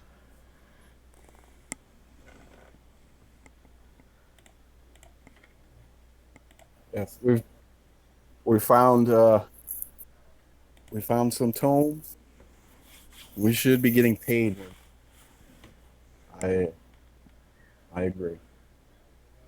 And yes, I would like some of that demon carcass components.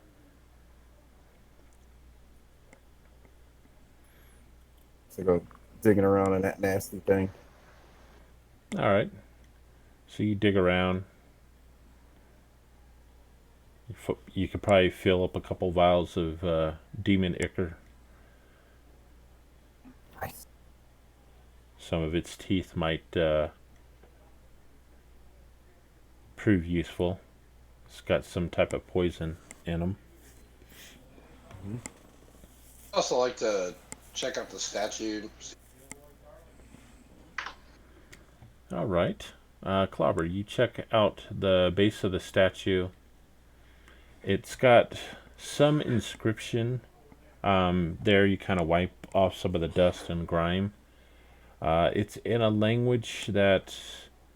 let me double check. Yeah. That you cannot decipher. But also give me an investigation check, Clobber.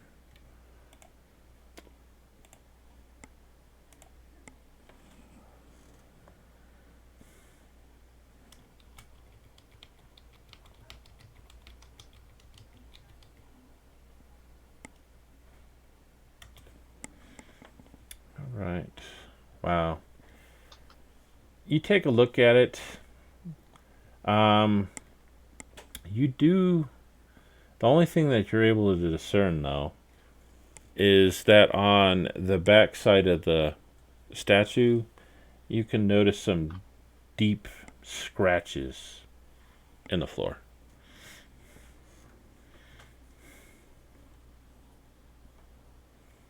Hey, Ronan.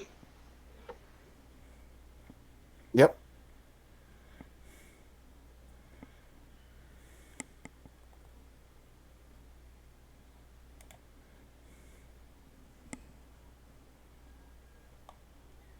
Give me an athletics check, Panther.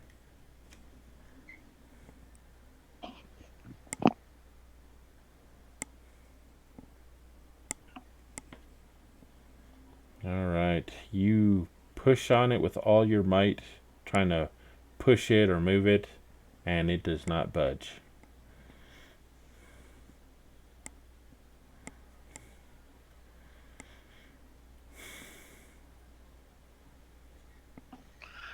Halvor tries to write down as much information, he's gonna call it the winged demon thingy. He's trying to write down as much if pertinent information as possible on that, and also making a rough sketch of the statue in the middle of the room. Okay. Do the scratches on the floor look like?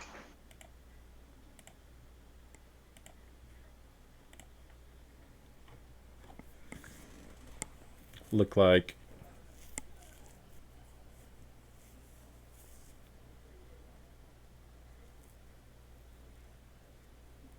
What was your question, Clobber?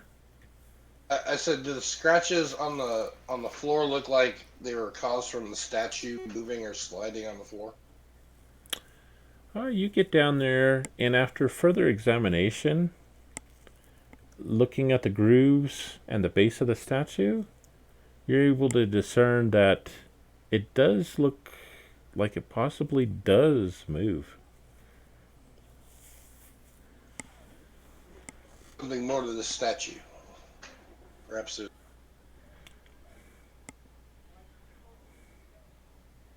All pushed on it. Okay.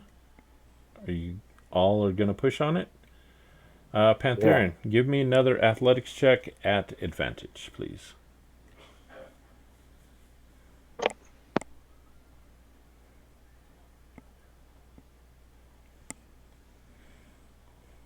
All right. Between the entire party, you guys heave on this thing, and it does not budge.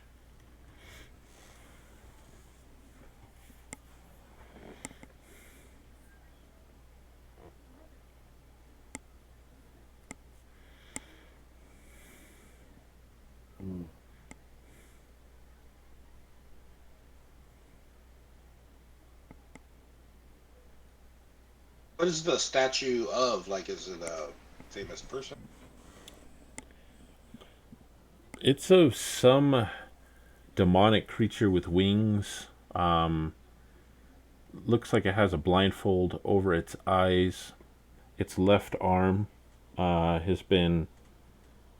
It looks like it's sculpted to be chopped off. And the right arm, it holds a great axe.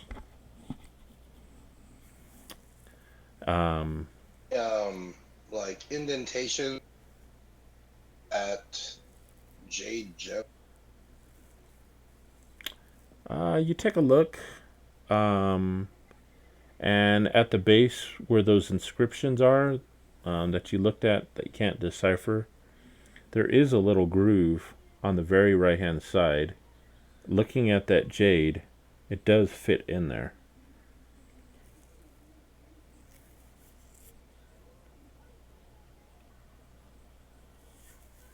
Would you like to place it in there? Yes. All right, you place it in there, and slowly all those intricate runes start glowing green.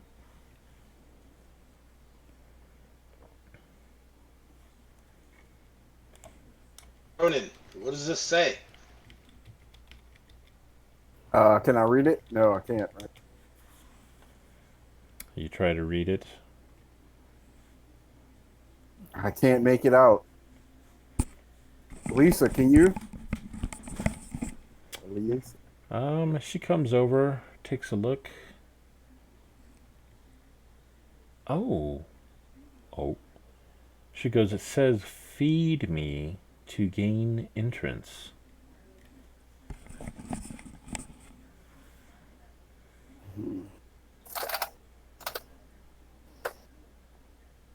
And Ronan, you look up at its jaw area after reading that, and you notice that the jaw looks like it actually pulls forward. Like you could pull it out and place something in there. I wonder what it's hungry for. Well, probably.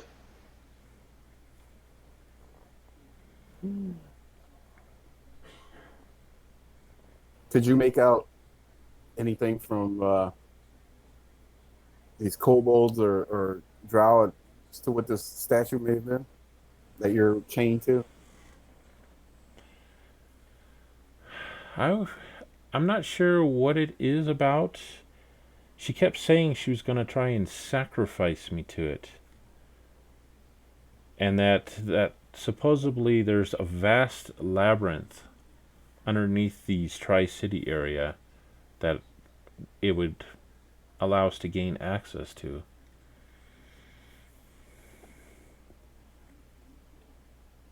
Sounds like something we should check out later. Mm-hmm. I'll Unless you take wanna the. Go ahead. I was gonna say, unless you want to feed her to it and go along. Just Maybe I'll feed the kobold to it, but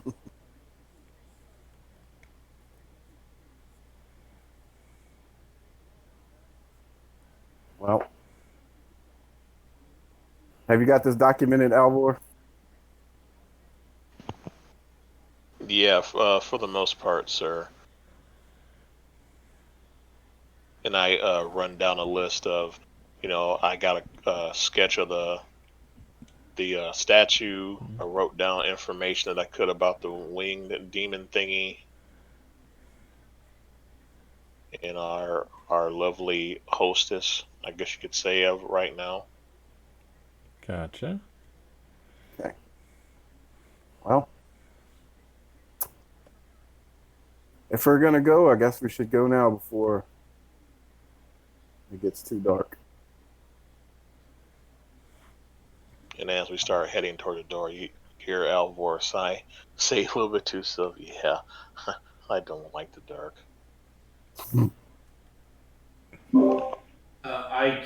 I walk toward.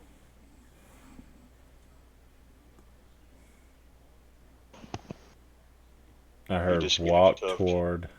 Okay. Yeah. Yeah, I don't know why I keep cutting out. All right. So with that, it sounds like the party is leaving to head out and go back up.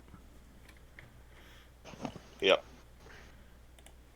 All right. So is the party? Are you guys going to head back to Bogtown, or some other destination?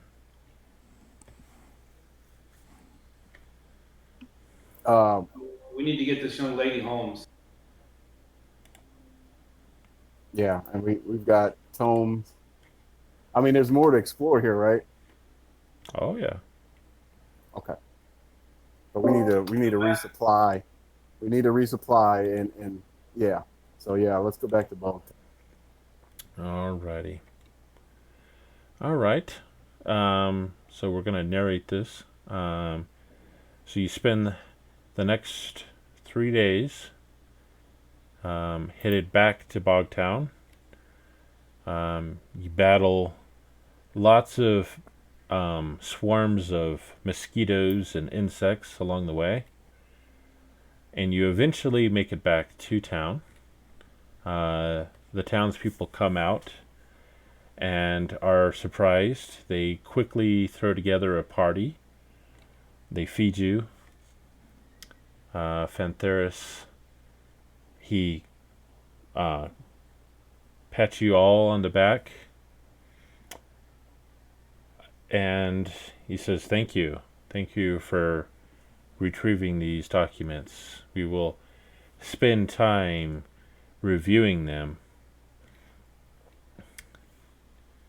and for rescuing Lisa. Lisa, I don't know what to do with you.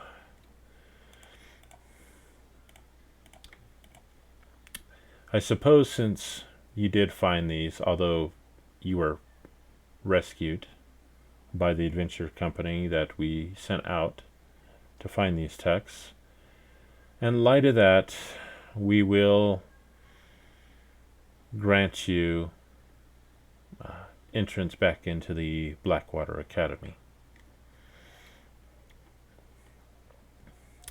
Ronan, if Yes.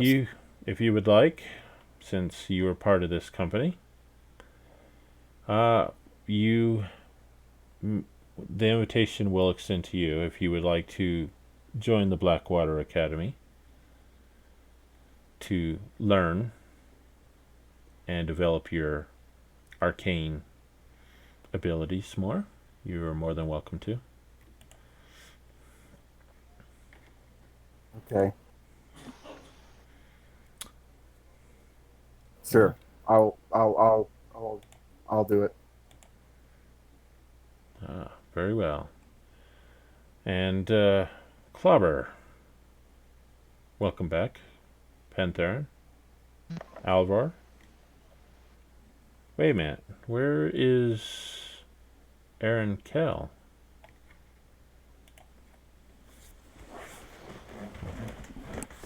You see Alvar's head kind of droop down a little bit, looking.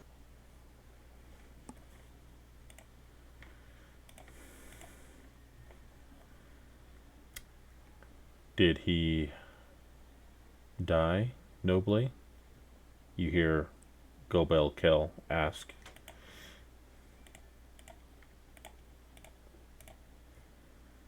He died fighting. I don't know what his reasoning was, but maybe he was trying to draw the enemy away from us, so we didn't have so many to fight at one time. We unfortunately did not find the body, so I don't know if he's still alive or not, but we just assumed that he fell in battle and was dragged off by the enemy. And with that, you see his eyes well up with tears. He drops down to his knees and crouches and starts sobbing uncontrollably.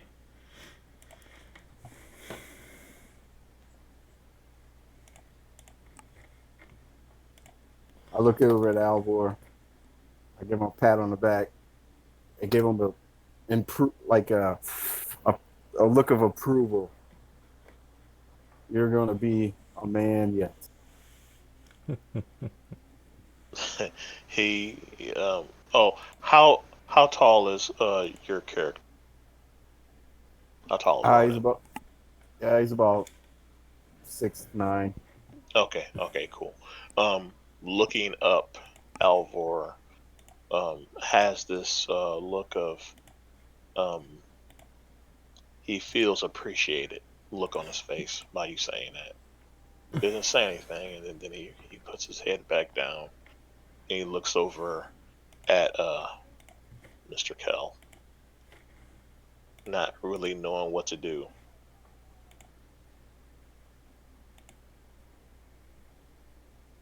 You faintly hear under his breath, "My God, I didn't have to."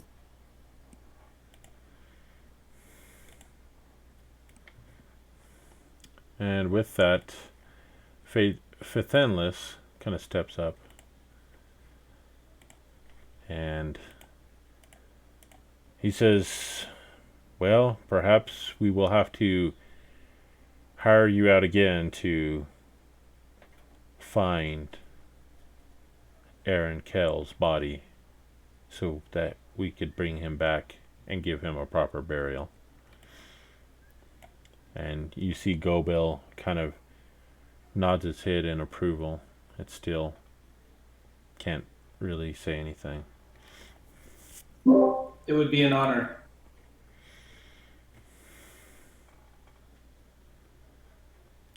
Very well. Fatanla says, well, rest up, gear up. I'm sure you probably have a few things to take care of before you head back out. And this will give me and Liesa some time to pore over these texts and see what informations we may find deep within them.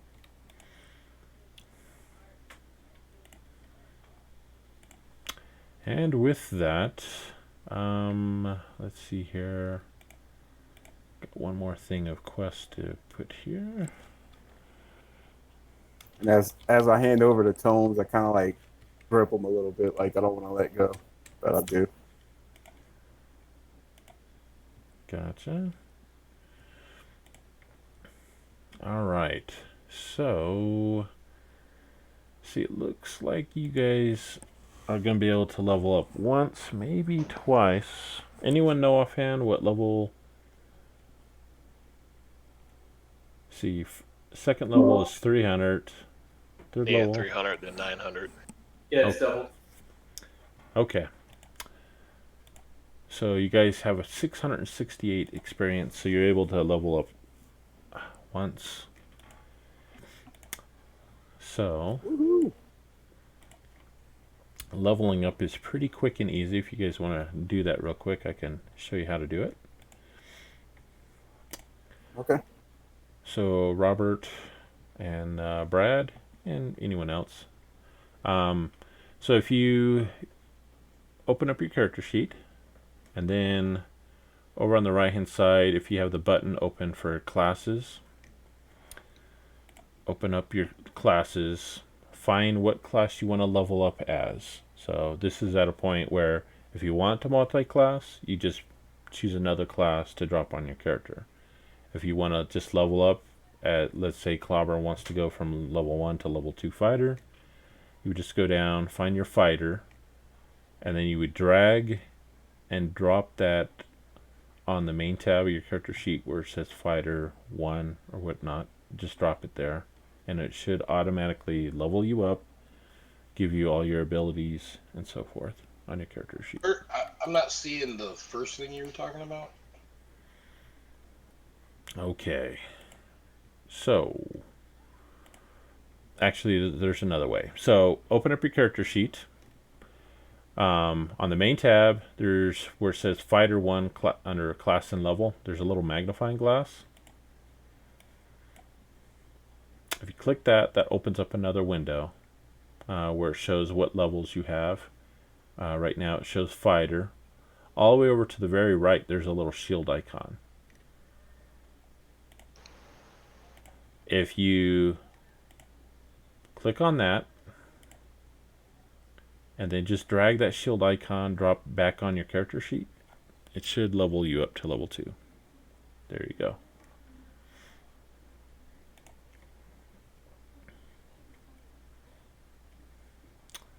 Clobber is now level 2.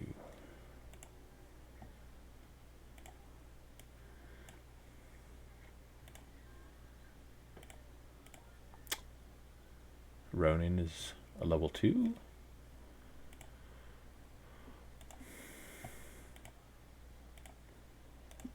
Okay. So I'm thinking, I'm looking, I'm like thinking about being out there and how, how exciting it was to get out and battle. I'm gonna choose my arcane tradition, blade singing. Blade Singer, huh? Mm-hmm. Cool.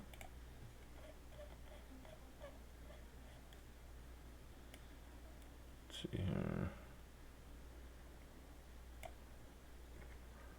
That's it. Or do we have to roll hit dice? It automatically gives you the weighted average of hit points when you level up. Okay. Fair. It should also given you any abilities that you needed. Yep. So the only thing, like if you got any new spells, you would have to manually add those. But for Clobber, yep, looks like he's all done. Cool.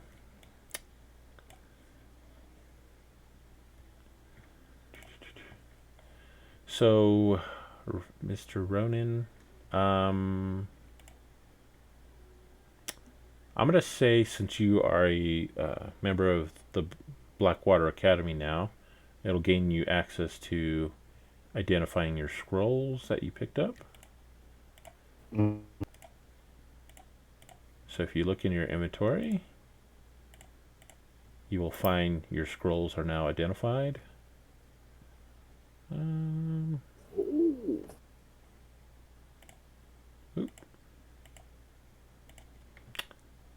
Also, when you get the time, there are some notes in those books that you picked up that might give you clues about stuff, so you can feel free to do that.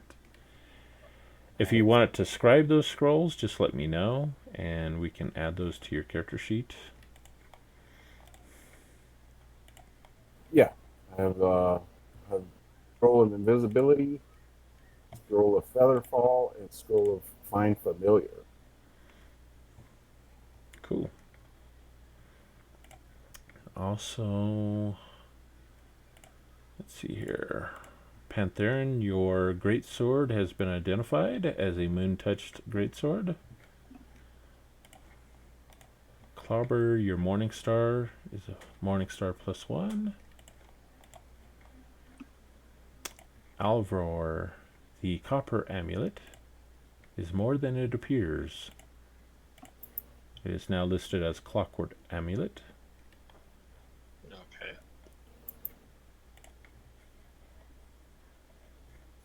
Nice.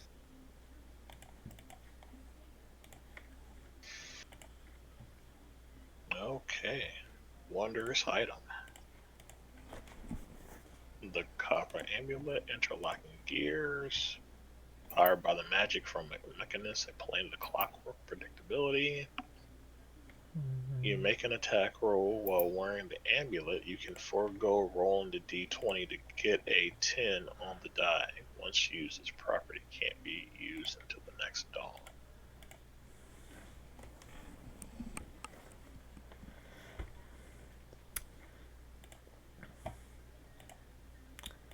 And that reminds me, there was one other book in your inventory that I just identified for you, Ronan.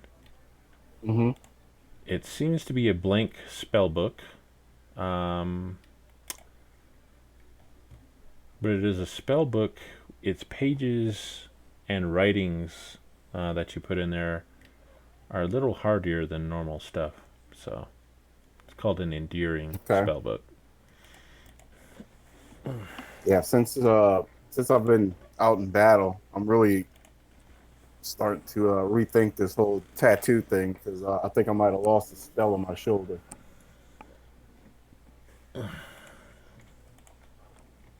So a book would be nice.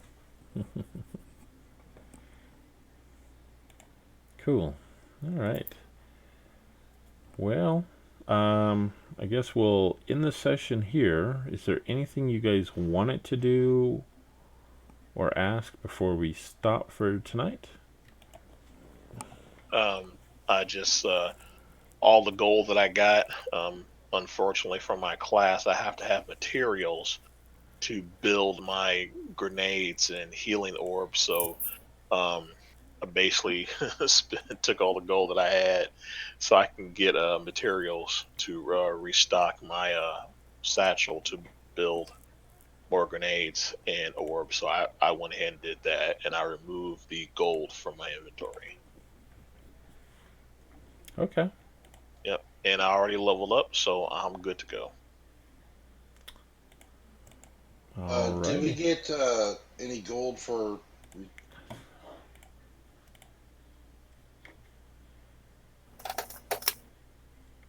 That's right. There was some gold that was...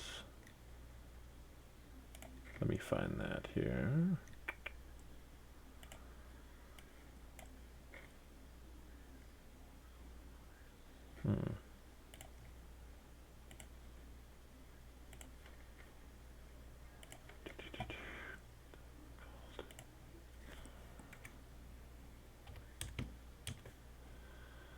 All right, more gold being divvied up.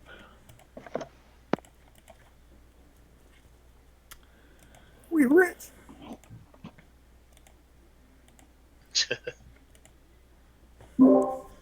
Keith, is there heavy armor available to buy? There is some items available. Let me open up the store. Does anyone else need the store? Sure, I'll take a look at it. Well, if you're doing it, why not? Thank you. You're welcome.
All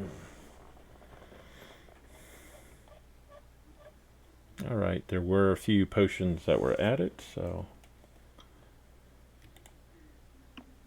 keep those in mind if you so want them.